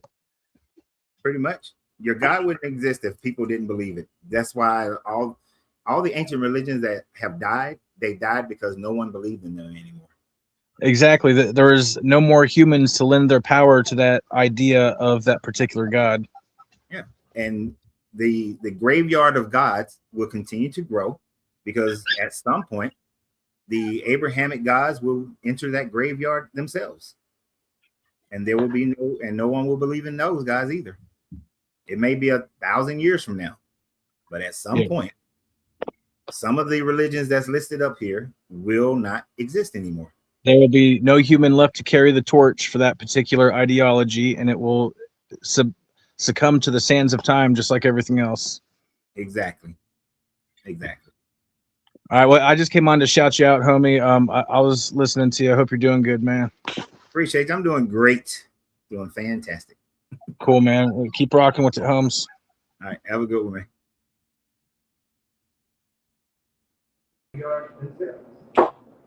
IG, you got your life together? It may be 1,000 years from now. See? IG, he tripping. Some of the religions that's listed up here. IG. There will be no human left to carry the torch for that particular ideology, and it will IG, stop listening to the damn recording. Exactly. And listen to your phone. All right, well, I just came on to shout you out, homie. I was listening to you. I hope you're doing good, man. Appreciate it. I'm doing great. Doing fantastic. Cool, he got man. me on his Keep TV. rocking with the Holmes. And so there's a delay on YouTube. And he don't realize that he's on. Hello? You've been on for like a whole minute. Can you hear me? Yeah, can you hear me? Hello? IG, Hello? can you hear me? Hello? Can you hear me? Can y'all hear me? Yes. I can't hear y'all. This is some bullshit. Hold on. Turn the TV Hello? off. Hold on. Let me reset my earplugs, y'all. Hold on. This is what I believe in Jesus and shit. This is what the fuck happens. You see how your life goes all into disorder? Hold on. Let me see now. Hold on, y'all. Come on, Elite Thunder. You're coming Hello? on, but you're tripping off. That's the craziest shit. Okay, hold on. I mean, everything trying to stop. I might have to start believing in. See, that's a benefit because I can't hear y'all. That's because I can't hear nothing y'all saying. I'm gonna leave out and come right back. I can't hear you. All right, I'm gonna give you one more shot, Joker. You know it's gonna be some foolishness. For those who are accustomed, they know IG who he is. That he always brings some good bullshit. I like when these keyboard warriors be bragging. Oh, if I come on, I'm bringing the thunder. Come on, simple. You're coming on, but you're limping off. All right. What about now? Can y'all hear me now? We could always hear you. I couldn't fucking hear you, baby. See, that's, I'm giving my life back over to Christ. So my internet section, I believe God that, the God of man that created the internet, because y'all know the same God who provided the internet provided the Bible, right? Mm-hmm.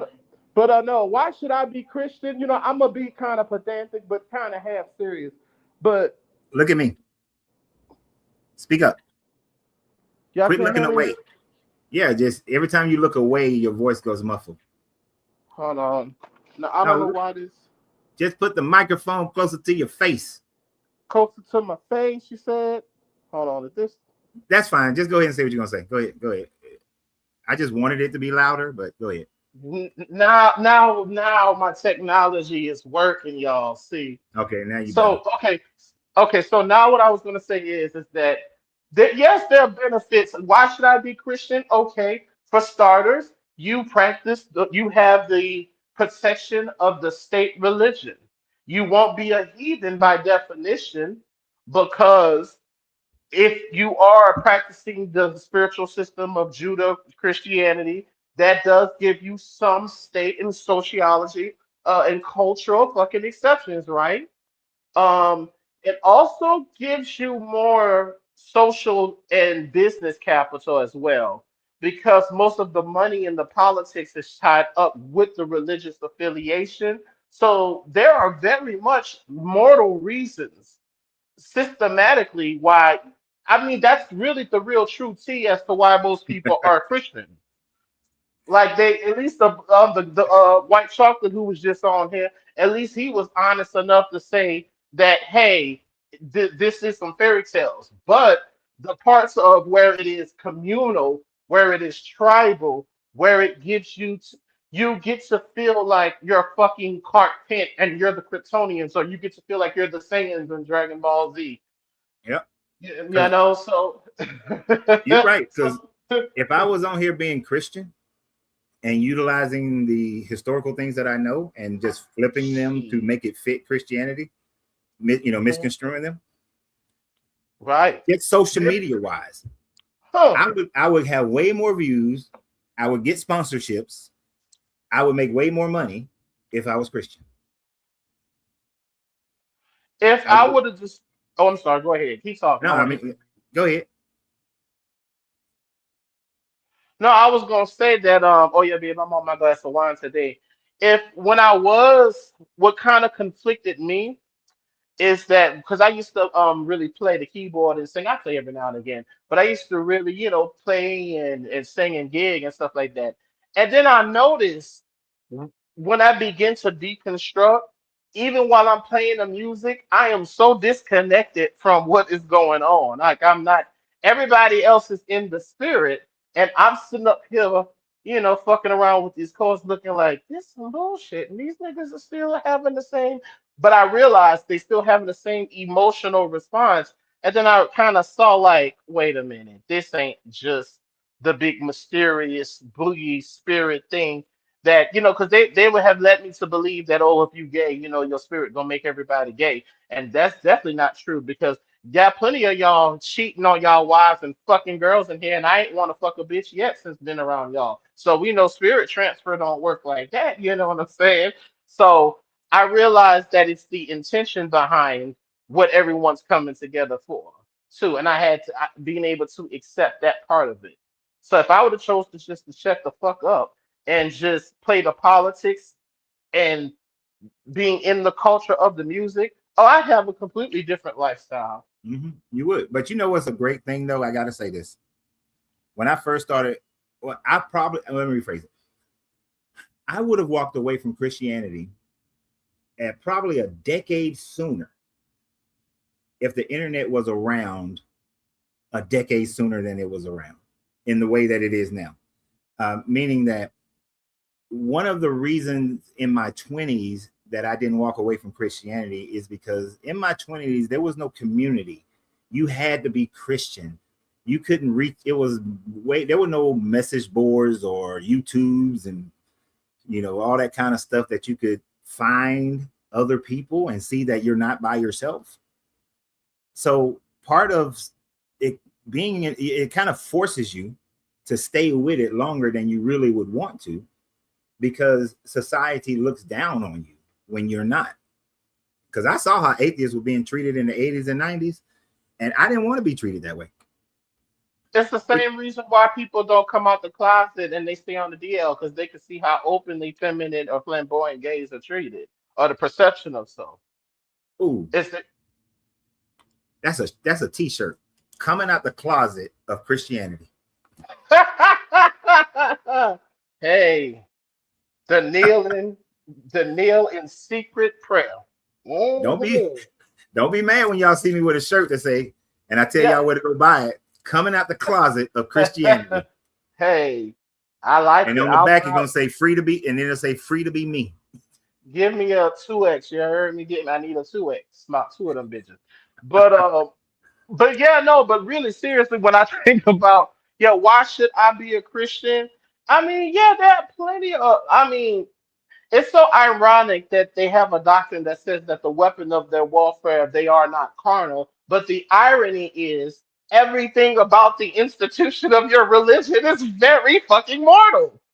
It's very mortal in antiquity. And I think just like when I heard that young man that was the caller, and you can hear where people want to really believe, even outside of Christianity, that they want to really feel and exist where what they think that they think what they think is what the creator thinks. What Yeah. they feel until like you they and as long as it can be materialized through that, most people have a hard time because so far of everything I've heard, that's why I'm very careful with calling Christians completely stupid. No, they're not really stupid. It's just that it's ingenious. Even their own Bible tells them, or what is it, when he says that they have crafty counsel against thy people and have consulted against thy hidden ones with all of this tribalistic ass shit. It's something that is very institutional. So I think as long as we can get people to see the mortality. So yes, you are a Christian, bitch, because it lines up with your politics. You are a Christian. Think about all of the pastors and everything, right?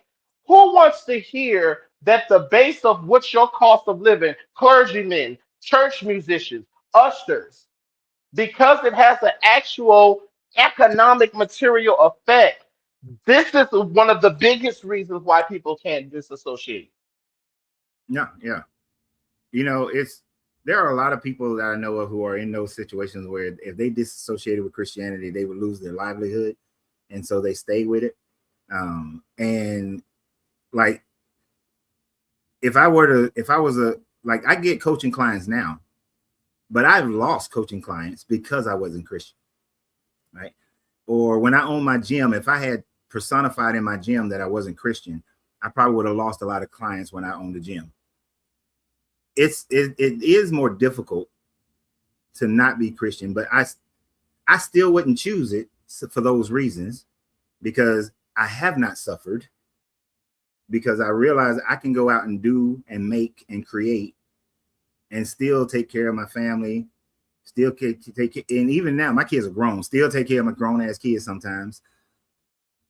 And I don't have to hold on to a religion in order to survive, or no, I don't believe in surviving in order to thrive, right? Baby, I thrive the most coming up out of it. And mostly I thrive in my peace. My peace. Oof. I mean, it ain't always about money and houses and cars and all that kind of stuff, but just in my peace, my day-to-day peace, just walking my life, not having to look at people and think that I gotta save them from some imaginary lake of fire. Save myself from a constant threat. And then when people reaffirm certain things to you, like they do to queer people and women in this culture, I tell people all the time, it's like, it would be so great if could just wait till I die to figure this shit out. No, no, no, no, no, no. That's why the thought of going, see, people crack me up. They be like, oh, well, bitch, you ain't gonna make it to heaven. Honey, the earth visit was more than enough. I don't want to do eternity with you here. What the fuck makes you think I want to go to heaven or hell with any of you bitches? Yeah. That's not and I've been saying that. People just not, I've been saying that for the last 4 or 5 years. I'm like, you gotta be out your rabbit ass. I had to do giving, I've had peace in this life from separating myself. Now don't get me wrong. I'm like you and I both. There are people who are Christian that know where we stand, but at the same time, I can't look at you through the exception. I have to see the system through the rule, and you have to know where I stand. In order for us to coexist, in order for us to coexist, you have to be able to know, like, this is where I stand 10 toes and where I have the problems and issue and where it is. I'm not trying to force you, but if we're going to be in a space of coexistence, there's not going to be the you trying to convert me, but we're very much clear on where we both stand. Yeah. Now, the difference between you and I, though, is I'm not going to pretend there isn't a power dynamic, because what you believe comes with an institution. What you believe comes with the blacking of a militia. What you believe has more consequences on this earth right now. It has real life. And this is why you're in that constant genjutsu bullshit psychosis. This is why I get it. I get it because it is tied to how you yet live. So that's why they know it's a living word. You should see it in the eyes and shit be bucking crazy. Yeah. It's a living word, baby. And it's a living word because it's instituted in your livelihood. So yeah, there's Yeah, plenty of reasons to be Christian. You got all type of beliefs and all type of clubs. It's very economic, man. Yeah, that's I don't I'm surprised to see the reasons why the Christians who came up here couldn't just say that because that would really be too honest. they can't say that. They, I knew that it was going to take somebody who doesn't believe in Christianity to get to those points. yeah. Because a Christian is not going to come on here and say that, or a reason to be Christian is because of the social advantages, economic advantages. They're not going to say that. Like, if I ran for president right now, I would most likely, I'm not going to get, people are not, I can have the best policies Yep. that'll help the most people, but people will not vote for me because I'm not Christian. When I'm gonna say this and be quiet. When I was a very sharp and in tune musician, I give a damn about my craft. I love all forms of music, every style. So even as I was deconstructing, it didn't hurt me, bitch, to sing about Jesus and them slap them nasty ass chords on there. And I had more of a passion because I'm like, you know what? I studied a little classical music. I can teach my people how to breathe and run scales and read music and make things to where I give more of a damn about the praise of the musical presentation of your God, bitch, than you do. I gave more of a, and it was so unfortunate. In San Antonio, you're in the worst place where I really went through it too. But you a black straight man, so it'll definitely be different for you than it is for me. But I'm telling you that it is that was them people didn't give a fuck about how skilled and talented I was. If you didn't believe exactly what they believe or the same type of doctrine, I was like, okay, it don't matter that I went to HBCU, I went to St. Philip's. I'm trying to give you that education. I'm trying to extend that to you instead of going where I can get paid 2 and 3 times as much to do hymns and cadences and shit.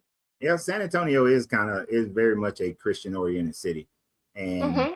I do take in consideration in doing business here that this part of me cannot be at the forefront. Like I can't be at the forefront of it for the most part.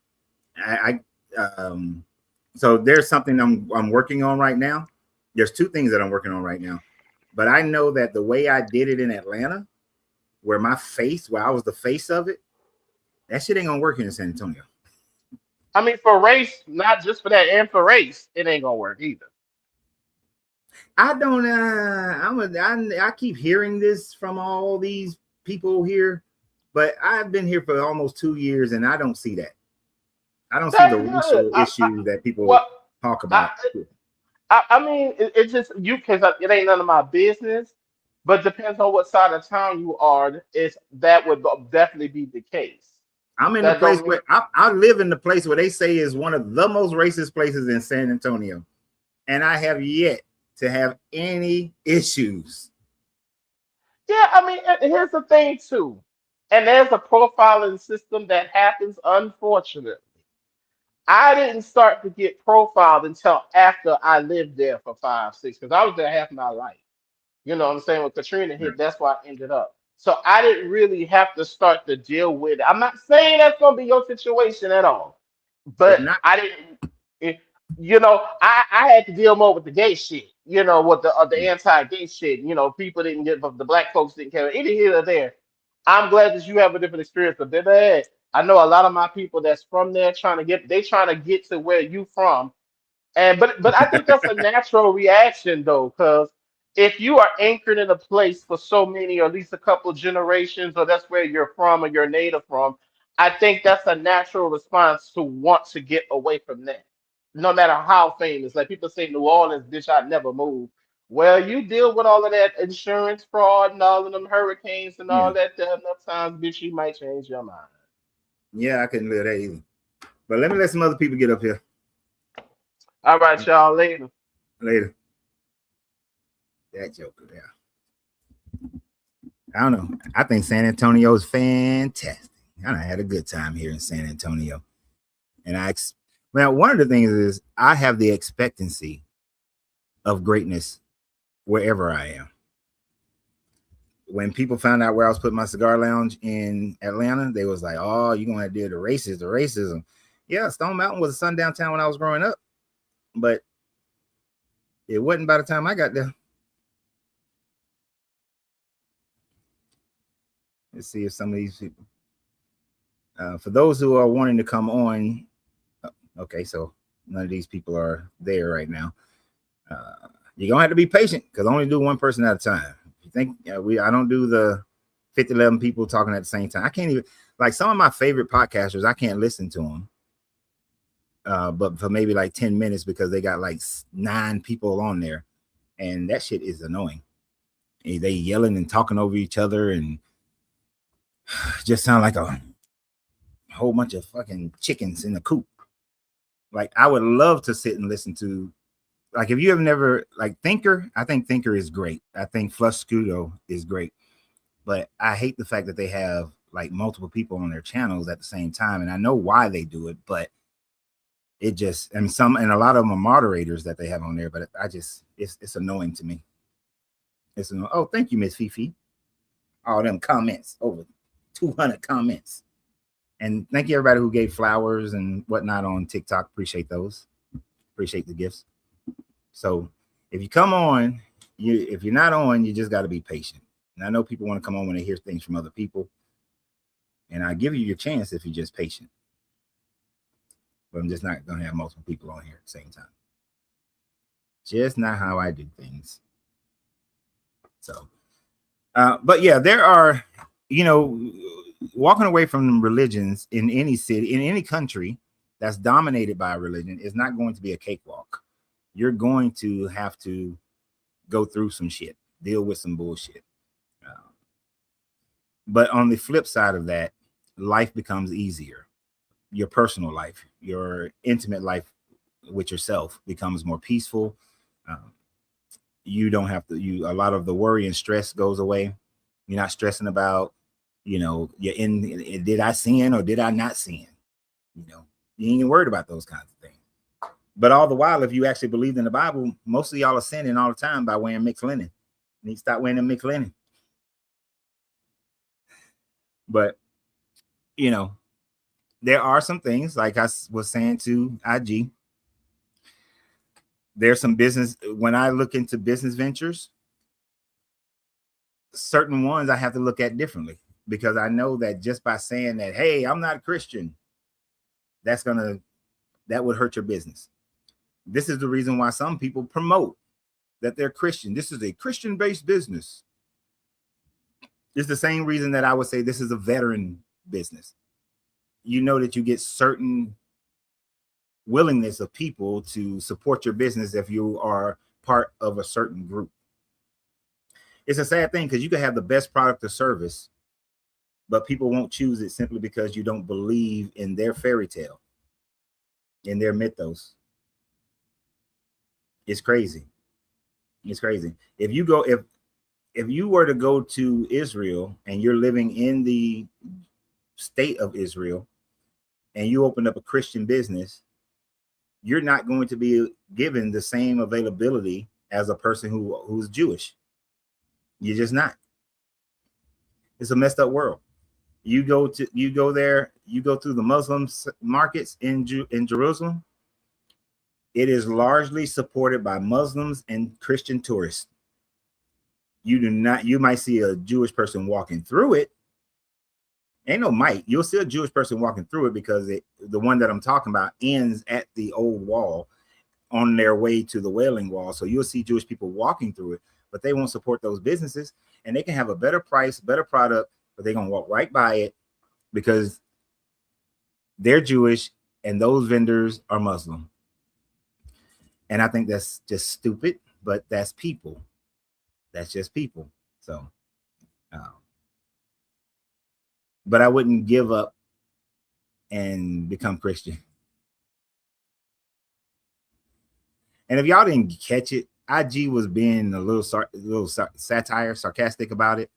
He's not saying that it's better to be Christian. Trust me. IG, if you've been on this channel long enough, you should know IG was not saying that he thinks it's better to be Christian. Yeah, so that Joker, come on. I think IG will become straight before he becomes Christian. You know that ain't gonna happen. But he becomes straight before he become Christian. So some of y'all might have I saw, and not just Mac Time, but I saw a lot of people making comments about IG and his statements, but I think you misunderstood what his meaning to those statements. It is a known thing that in this country, it's interesting. A Muslim can get into political office faster than an atheist, can get into higher political office than an atheist could, because Christians will be at least more willing to accept a Muslim because at least they believe in some imaginary deity in the sky. And we see that happening right now. We see that in America. Muslims are getting political office. They're growing in political office. But you don't see atheists growing. And if they are, they're closet atheists. They keep it to themselves. They keep it to themselves. And that's a sad thing. But that just means I won't be president. Y'all want me to be president. Opus. It says Opus, friend. Oh, Opus. My bad. I don't have my reading glasses on, so So forgive me. Are you over 21? 49. 49? Okay. And are you a believer? Jesus is a living God, amen. Okay. So that's yes. So what would be the benefit of me being Christian? Reading the Bible and find out along scripture that Bible has been proven day in and day out. Like we bring up a name called Behemoth. You know what a behemoth is? Yeah. Behemoth is in Genesis. It's an animal that swings its tail like a cedar. Okay. We have animals with fossilized remnants of an animal that size. Yeah, a blue whale. Not even fossilized. We got a blue whale. Blue whale swings his tail on land, eats grass like an ox. Nope. You just said an animal. You didn't specify those. Behemoth. The name of the animal is called Behemoth. Okay, we had a big old brontosaurus, stegosaurus. Brontosaurus, perfect. So now we know that Brontosaurus is in the Bible. Wool and linen on scripture. That okay? Stop. Okay, dude, bro. Hold on. You don't.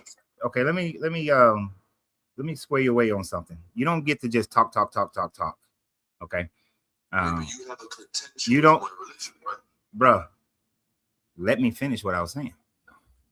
We're either gonna have a we're gonna have a conversation, right? So you don't just get to talk. Does the Bible have certain aspects of it that we can find in this world? Sure. Does that make the Bible true? No, because the same thing the Bible says, other religions say the same thing. That we can find the same thing that the Bible shows that are real in our world. Other religions have the same things that are real in our world. The word behemoth in the Quran. It doesn't have to be the exact same. Why do y'all always think it got to be the exact same thing? That it is, friend. What you mean? I said. You say they're all in all religions and all books. You make an absolute blunder. Show no. The name Dude. Don't try to control my show, okay? Let's not try to control my show. Don't try to control my show. No, you're stupid is what you are. Okay, he's just dumb. I can't talk to a dumb person. Did I say that every other book says that there's a behemoth in it? I said every book has certain things. You sound like you might be British or something. So you should understand American English. Every book have certain. Do you know what the word certain means? Does not mean behemoth. Does not mean exact thing that you can find. Okay. So then you want to go, oh, you behemoth, you made a blunder. That's childish. And I don't want to talk to children. That's why I asked if you're over 21, because I don't want to talk to children. That's just dumb. It's just a waste of my time. If that's your mentality.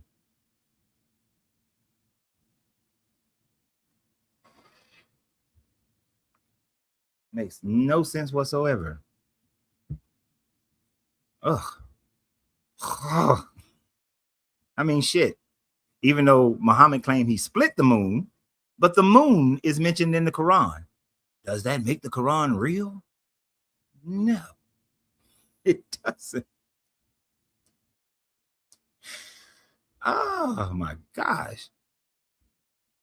These Bible people are so funny to me in their thought process, because they think, oh, you can't control someone else's life. First of all, let's be sure of that. You call somebody else's life. Do your own damn life if you want to control and just say whatever the hell you want to say.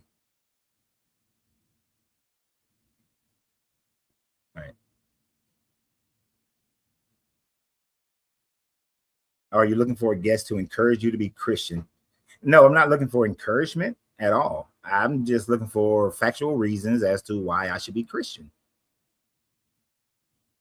You know, like you got to be able to like prove Jesus existed, prove that the supernatural stuff in the Bible actually happened. I mean, if proving that Jerusalem existed, if proving that Hezekiah existed, that's not proof that the Bible exists, that the Bible is true.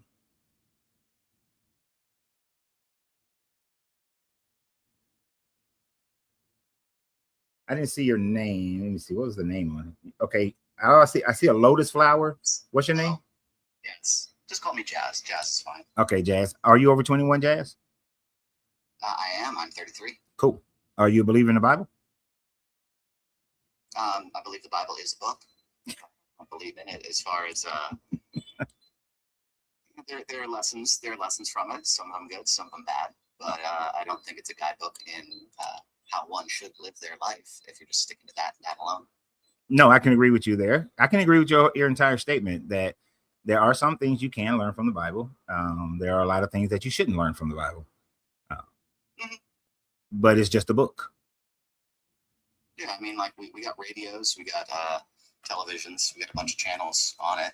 Some of them are loaded with a bunch of garbage that you kind of are wasting your time and hurting yourself by spending time with it when you could be,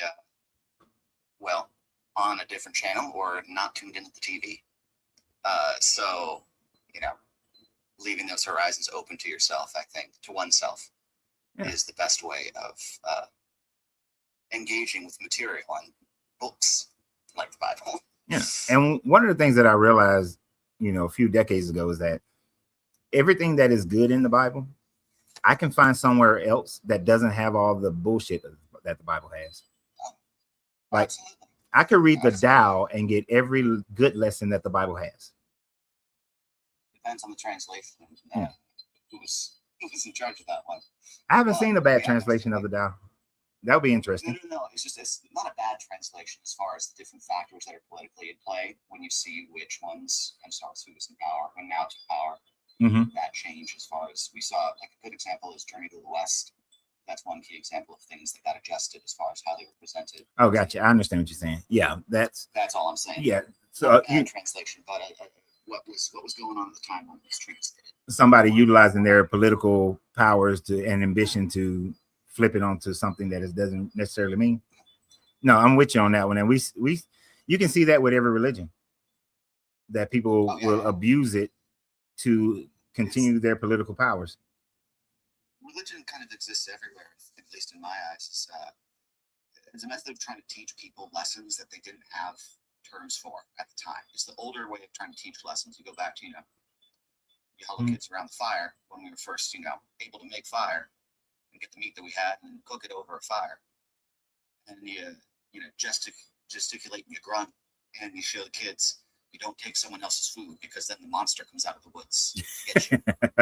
Because you can't really communicate that, we have rations and this is a limited source here and the seasons. Like, you can't communicate that to a child when all he does. Yeah. And so you make do by grunting scarily and gesticulating large around the fire with the food.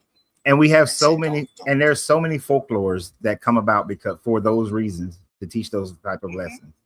We lost so much of them because of colonialism and the amount of languages and records that were handwritten and done in mediums that they were tossed in the garbage and just destroyed because this is nonsense. This is garbage. We can't read this because it's not this script. Yeah. And one of the things, and another way that it's done, and it's a very popular is, to me, is very popular. When they can't colonize you, when they can't unseat your power, then they try to find connections within theirs to make yours seem like it was theirs.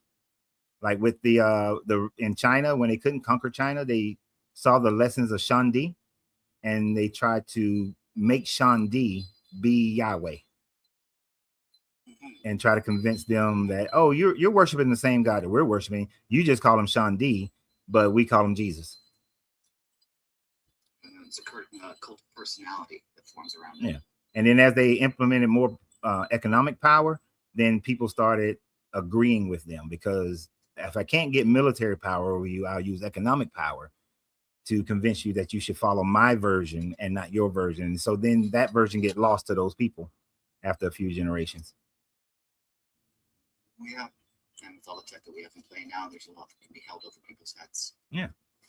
Yeah. I mean, in the United States right now, you got a certain group of Christians who want to bring back slave codes, simply because they're basing this on their belief in the Bible. They've been around for a long time. They've been coming out since before the Confederacy. They just Yeah. were quiet about it. Yeah, they grew quiet for a while, and then they're popping back up.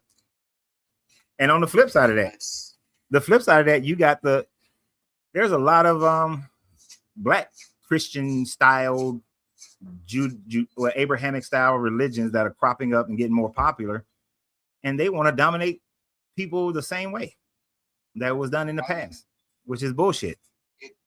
It's bullshit, but it's also very understandable right now because of this age of absurdity that we're in. Because the rate of information that we're being bombarded with is astronomical. It's hours pass before there's something new and earth-shattering. And there are a lot of studies going on right now that the human brain was not meant to be able to, was not meant to take in this kind of data, this kind of information at the rate it is. And in Australia, they're seeing kids and teens with early onset symptoms that are only reminiscent of dementia. Really? Because of their engagement with social media and scroll and the cognitive dissonance. Like it's there are journalistic pieces on this in from CNN, from BBC. There's 60 Minutes Australia segment on it. But no, there's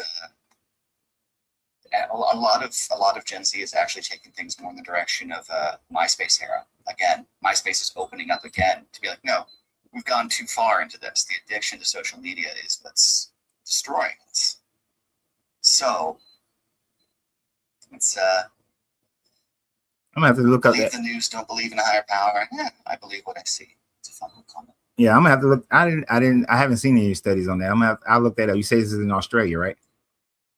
It wouldn't be. There's one of that. There's also studies on that in the UK that have been done, psychological and mental health reports from within the state. So that's part of why they've been implementing. Like in the UK, it's like no social media access or smartphone access to that until the age of 16 now, I believe.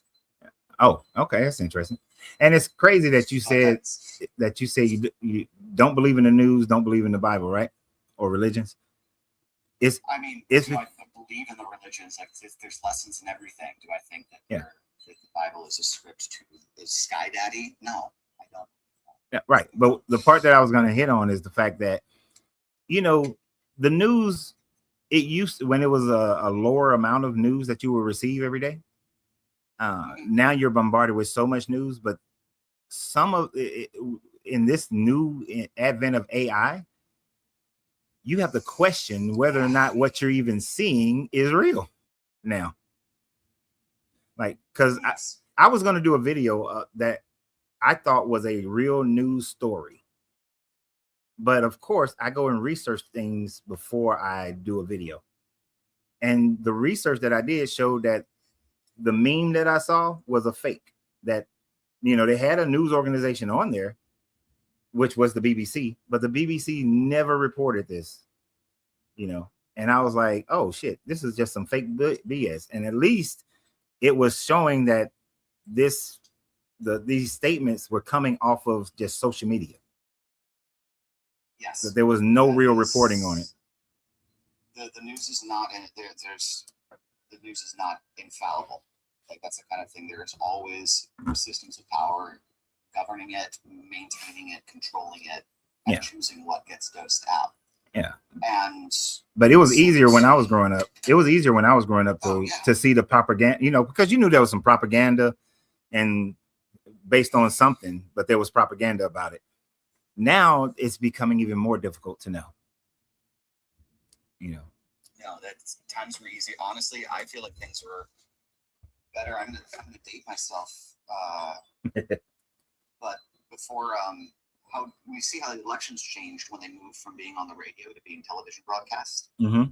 The effect that had as far as when you had to listen how the person spoke and Yeah. what they said, as far as seeing them and what their appearance was, changed everything. Yeah, it does. And that's something, it is something that's historically proven, and the numbers from it were just a ghastly reflection. Yeah, I think I know you talking about Because, you talking about Kennedy Nixon. Yes, I am. Yeah. That dude lost because of the way he looked on TV. Well, Kennedy looked dapper as fuck. That was Yeah. a handsome man. That was a handsome man up there. He was speaking well. He was speaking like a New Englander. Yeah. He was out here talking nice and smooth. Yeah. Getting you ready for the presidency. But if you looked at he had flow. He and looked it good. and if you look at the old footage of Nixon, the lighting was terrible, so it made him look ominous. Yep. And so he looked like a crook. He looked like somebody who's going to do you dirty.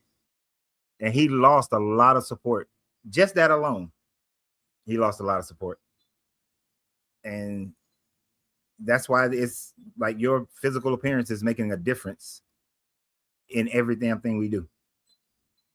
Yes, but where that ties in is the exposure as far as to things like that. And I think that kind of connects into the topic, steer it back into the roots of this conversation.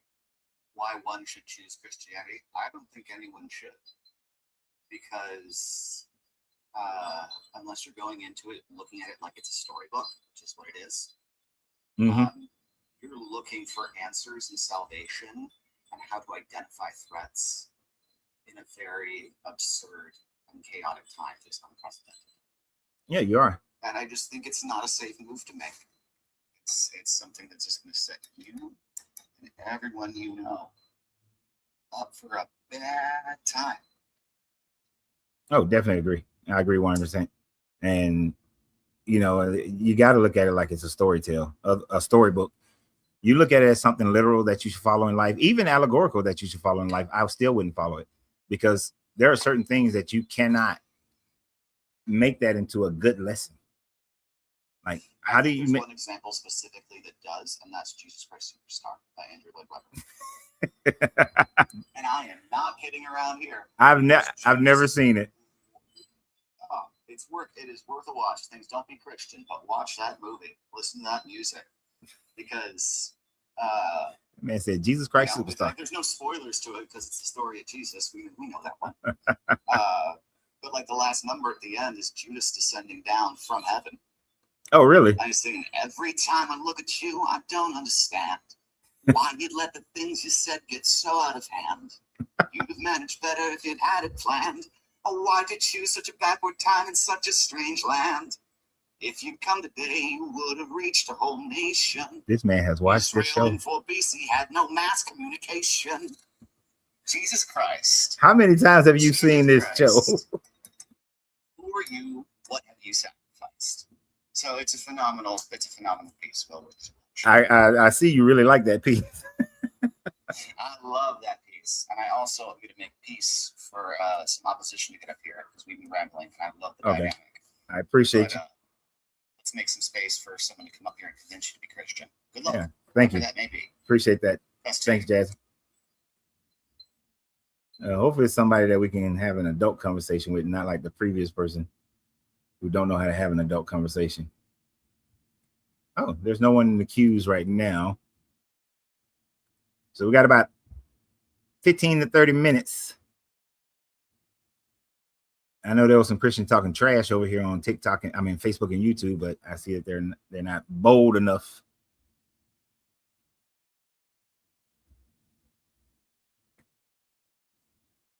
What's your name? Tev. Say it one more time. Tevin. Short Tevin. Tev. Okay, Tevin. You over 21, Tevin? I'll be 35 next month, brother. Cool. Are you a believer in the Bible? God, yeah. I mean, I don't. So my belief is hard to explain, but I believe in God. The Bible, like you said, it's a storybook. So I kind of look at history and the book, and some things align, some things don't. So where does your basis of God come from? I don't know. I kind of always had a feeling of something greater than me, or my parents, or anybody that I knew. So kind of Gnostic. Sure. Not really. I mean, I grew up in church, but I don't specifically believe in Jesus. Okay. That the New Testament, I think, is an allegorical testimony about a rebellion of people more so than one man above the group. Okay. So, when you say that you wouldn't take the allegory in it as well, some of the allegory is meant to mislead you to think one thing rather than another. Well, I wouldn't take when I say that there are certain, I'm delineating them down to specific ones. There are certain allegories, certain stories in the Bible where I don't see a positive storyline for the allegory. If I considered it an allegory, I understand. That's what I mean by that. Like some of the destructive moments. Yeah, Jesus calling the Canaanite woman a dog, and then only once she accepts the fact that she's a dog, then he heals her daughter. That was rough, yes, but also understanding that these are Roman theists rewriting a narrative about this man or these people, So the narrative that they wrote, it's poetic in a sense, but it is off-putting, as you said. Yeah, and I see. I wouldn't give that credit to the Romans, because when you look at the stories in the Old Testament, the Israelites are always putting themselves in a superiority complex situation in comparison to other people. So it kind of follows that same line. Well, I think it's less they put themselves. Well, I'll give you that. They did put themselves in a place of idolatry, but that was never their purpose. Their purpose was always servitude to those around them. They had the most resources.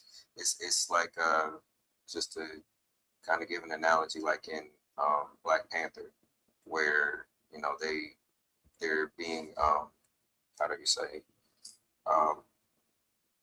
they're being reserved with their resources. They don't want to they don't want to share with the world. They don't want to give their technology to other nations because of fear of war. But then you see later in the storyline they do eventually begin to deal with them diplomatically. But you see how that ended up working out, where it ended up turning on them. So in the story, there's a little bit of that going on, where Israel does give these resources to people, and they do go out onto these lands. But what happens is the Israelites go to these lands and they fail in their own personal customs. It's as if they went off and forgot about where they came from. I mean, I can see some of that. I don't see where they were giving of their own their own abilities and resources. It seemed they were doing in the Old Testament, they were doing more taking than giving. But yeah, there was always the constant the constant issue that they go out and they get with some Moabite women and they start practicing the Moabite ways. Exactly. Right. But at the same time, I don't mean to cut you off, but even in the taking, that's still relevant today. We still see war in modern times. So that's always been a part of mankind's history. So yeah. I don't negate that either. Yeah, because they was straight up just genociding some people, or if they didn't genocide all the people, they only took the girls that were virgins and forced them into slave wife. So I'm like, I have no contest there. Yeah, they are. This is why I just but we also dumped the book. Live in those times. We don't, but people are still moving in those times. If you look at what's happening with the Israelites and the Palestinians, they are moving in the same way that they moved against the Ammonites and the Moabites and all the other ites. It is let's destroy and take. So even with that, I personally believe, and there's some cultural evidence that those people claiming to be Israelites today are not said people.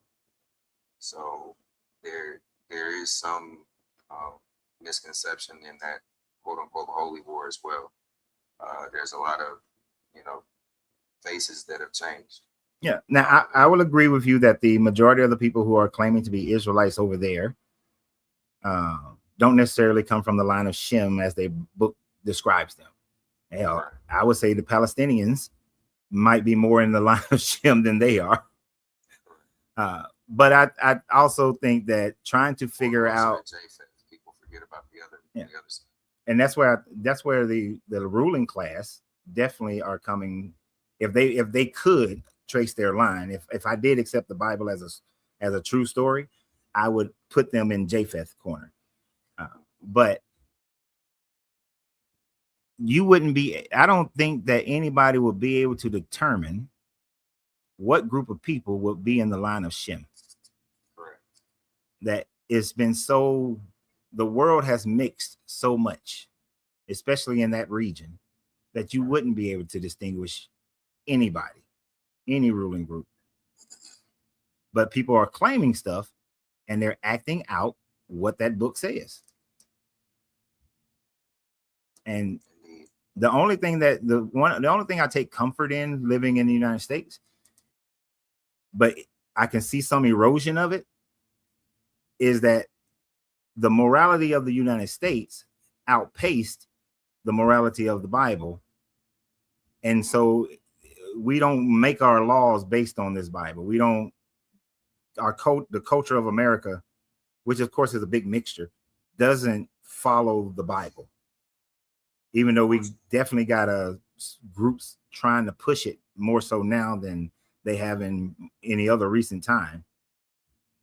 I think for me personally, the push is less about religion and control and more so about a natural way of living, because that's what the Torah speaks of. It speaks of agricultural laws. It speaks of, morality laws. It just speaks of a way of carrying yourself in life, a clean way of living. And do I think that it's something for everybody? I mean, clearly it's not, No.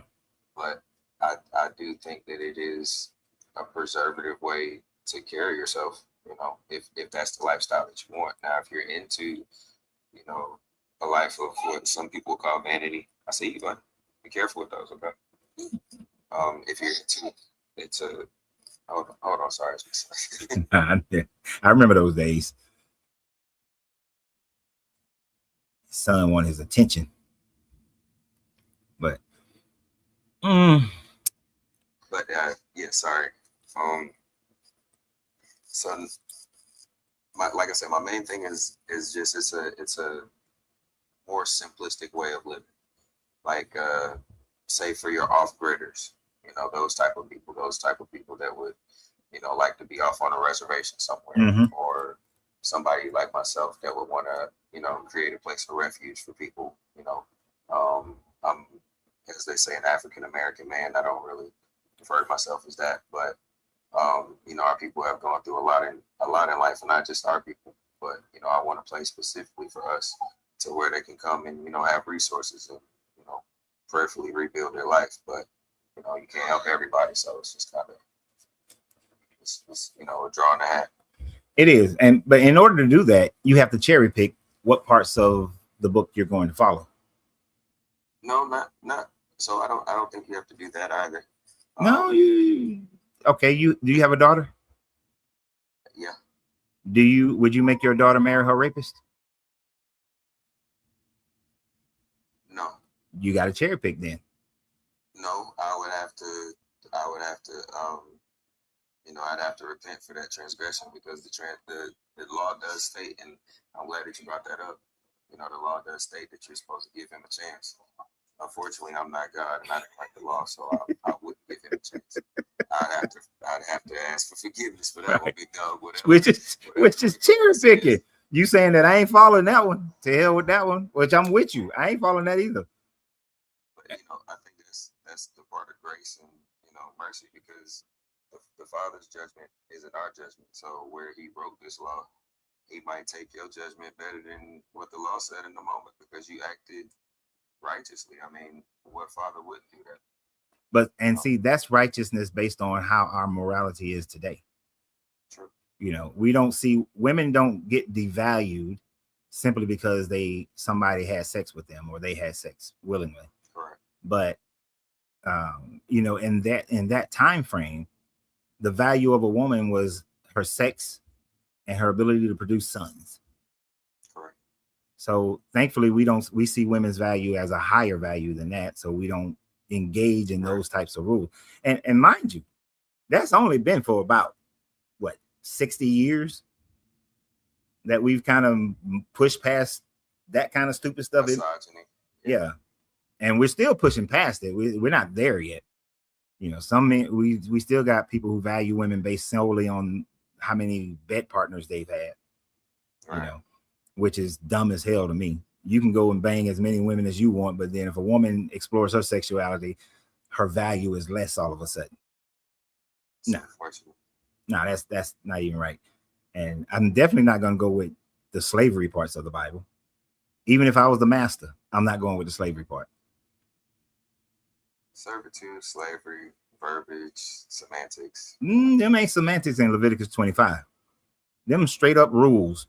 Foreigners, you can make slaves as property, chattel, slavery. Your own group are the ones who are in servitude, who are just servants, and you have to release them every Jubilee, whether it's the 7th year Jubilee or the 50th year Jubilee. They are the only ones that get released. They're the only ones that you're not supposed to beat. They're the only ones you're not supposed to kidnap. But foreigners. Can I ask a real question? Sure. Since it's everybody's weary of end times, there's wars going on here and there, blah blah blah. Say conflict does reach America, and your regime is the top one. Okay. When it comes to defending your country or having to go to leave the states to other countries after everything is, falling out a bit to gain resources, the people there, what do you do with them? Do you leave them there with no resources to? No. Or no, well, I can't. Okay, so I served in the Marine Corps. I served during time frames of conflict and war. So, thank you, sir. Oh, no problem. And I do agree with 90% of the Geneva Convention. 90%. So I think that you do like what we did in Liberia. We incorporated those people into our society. And I know I only met one person after years later, and he incorporated very well, productive citizen in the United States, doing his thing. So I think you incorporate them into your society. I don't think you make them slaves or you put them in, ghettos or anything like that, but you give them the opportunity to become productive citizens. I think that's the diplomatic way. Yeah. Based on an agreement. Now, what if they refuse? Now, if they refuse, then they got to go. Lay them down. Well, nah. That's what I'm saying. I ain't gonna lay them down completely, but I ship them off. You got to go. You go somewhere else. If you don't want to, if we went and saved you from so in Liberia, we saved them from a civil war that they was going through, right? And if somebody had got on our ship and we got them up the road to Spain, and then they was like, I don't want to be here in Rhoda. I don't want to conform to Spanish life. I don't want to take the flights to America and become part of American life. All right, you ship your ass right back to Liberia then. Go back. You know, and here's the kicker. The guy that I wound up running into in Atlanta, I had to force him onto the helicopter. He didn't want to leave. But I snatched him up because I was like, dude, they're going to kill you. You know, you was a reporter reporting against Taylor. Your ass is going to get killed if you stay here. So I forced him back on there. I'm a Marine. I am not a soldier. Sorry. That's right. That's right. But when it comes to now, when you're fighting your enemies, after you've defeated your enemy, we can see how America went in and reconstructed Japan. The European powers, for the most part, reconstructed Germany. There was some things you got to put in place. You know, they got to earn back because they were your enemy. They got to earn their. I hate to say freedom. They got to earn. I understand. They got to earn their equality. Put it that way. They got to earn their equality. Now they got to earn it, but without us putting obstacles in their court, in their place. Right. Kind of like after Reconstruction in America, after the Civil War, you know, the Civil War Southerners, they got the opportunity to rebuild. But the free slaves, yeah, they had the opportunity to rebuild, but about 2-3 years after the war was over, obstacles put in place. You can't do that. So in the law, there's law on slavery. So after 6 years, the 7th year, you release, and you release them, with something. You don't just not foreigners. Send them away with nothing. Not foreigners. That's the part that people confuse. That's within 25. That's only your fellow Israelites. Right. That's the Hebrew servant opposed to the stranger. But that law can be applied to the stranger as well, because in times of jubilees, people are released. Okay, but see, that's the cherry picking. You're changing what the law in the Leviticus say to go with the better law and extend that to everybody. I would agree with you, extend it to everybody. If the Bible said that, that would have been a wholly different story. But it doesn't say that, so you have to cherry pick that part. That's the thing. It's not about cherry picking, because the Bible is only man's understanding of God. So if God doesn't even like bloodshed, there should never even be a reason for war in the first place. He told people to go to war. He told people to go kill people and genocide people. He also doesn't like bloodshed. But he told people to go and do the bloodshed.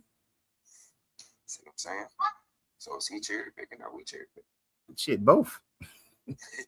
Because and this is why I say he cherry picking. He's cherry picking based on who he has decided is his favorite children.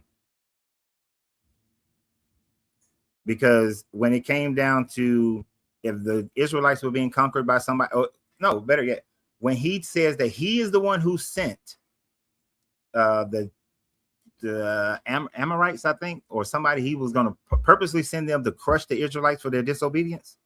Right.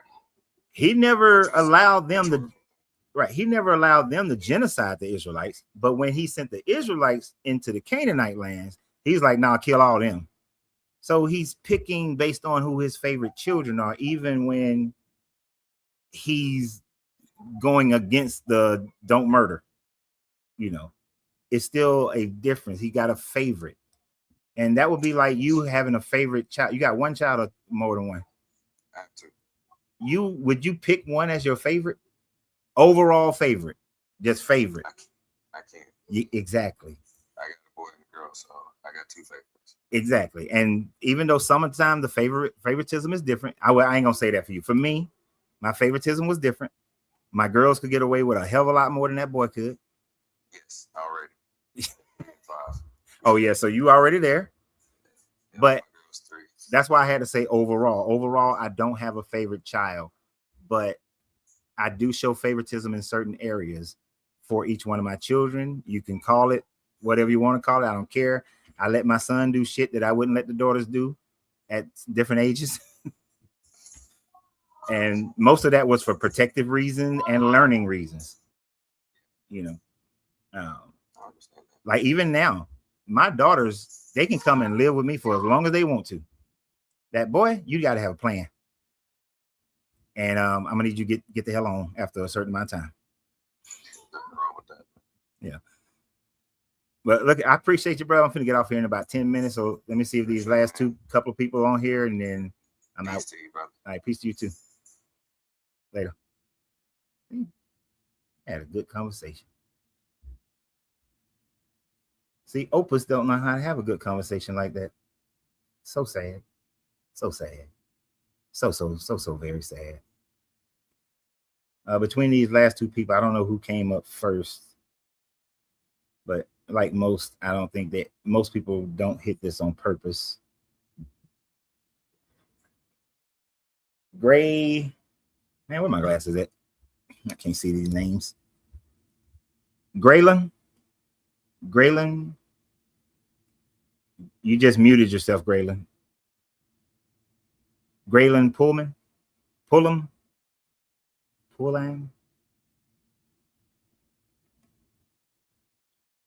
Graylin. Did you mean to come up, Graylin? I don't think Graylin meant to come up. All right, good people. Because I think for the most part, most people who participate in religions are decent people, most of them. Thankfully, most people who participate in religion don't participate in all this bullshit. I did see your comment earlier. What's her name? Wait, why no? I did see the story of the lady who was talking about she was opening portals to be able to talk for Trump to get direct connection with God over Mar-a-Lago and the White House. I did see that. I did a video on it like a week ago. So if you want to see my comments on her opening a portal, I did that video about a week. I think it was last week when I did that video about that bullshit. I did publish 2 videos today.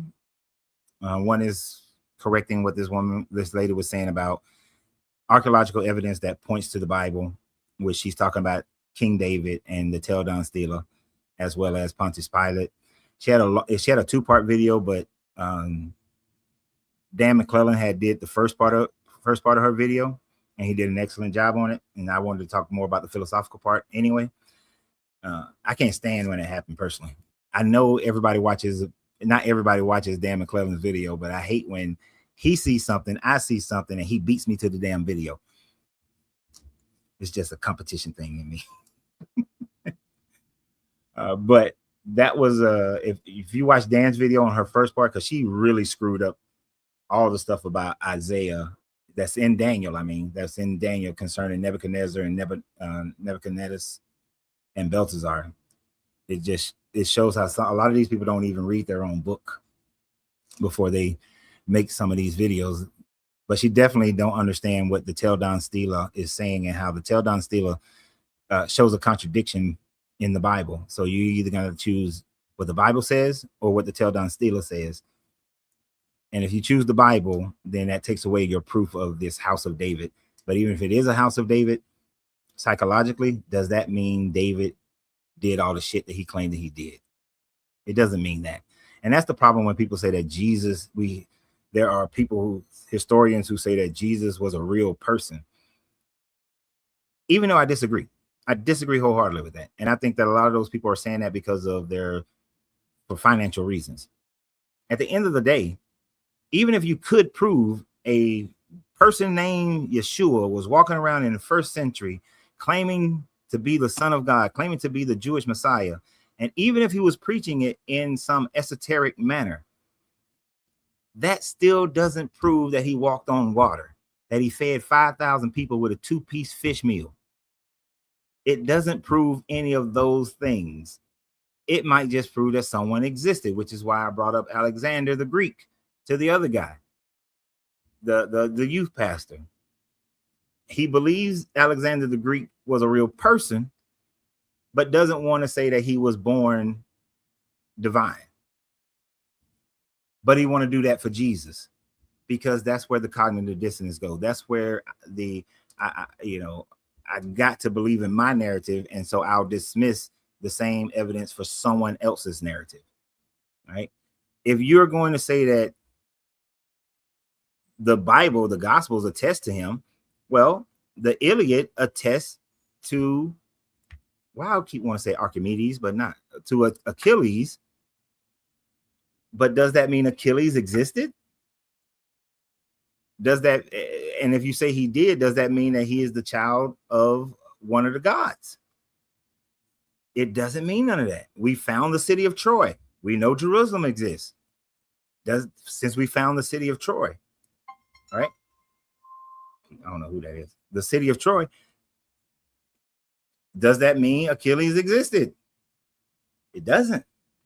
It doesn't at all. Does that mean that they even got up built a Trojan horse and they climbed up in it and they pulled it into the city walls?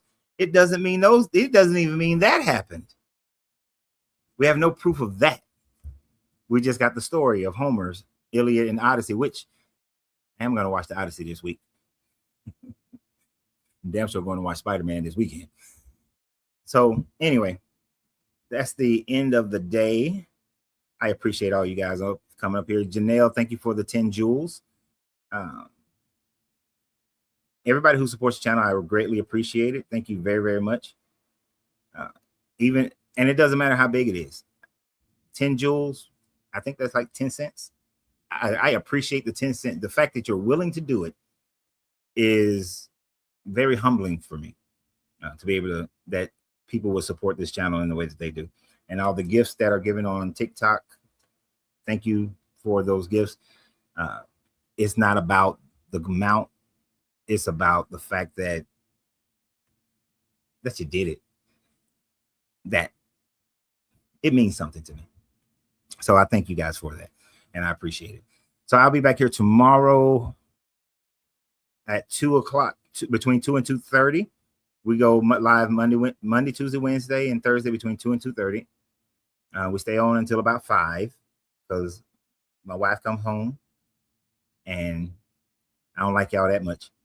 So y'all have a great day. Continue to share this channel. Continue to be subscribers, fans, super fans. Thank you guys for it.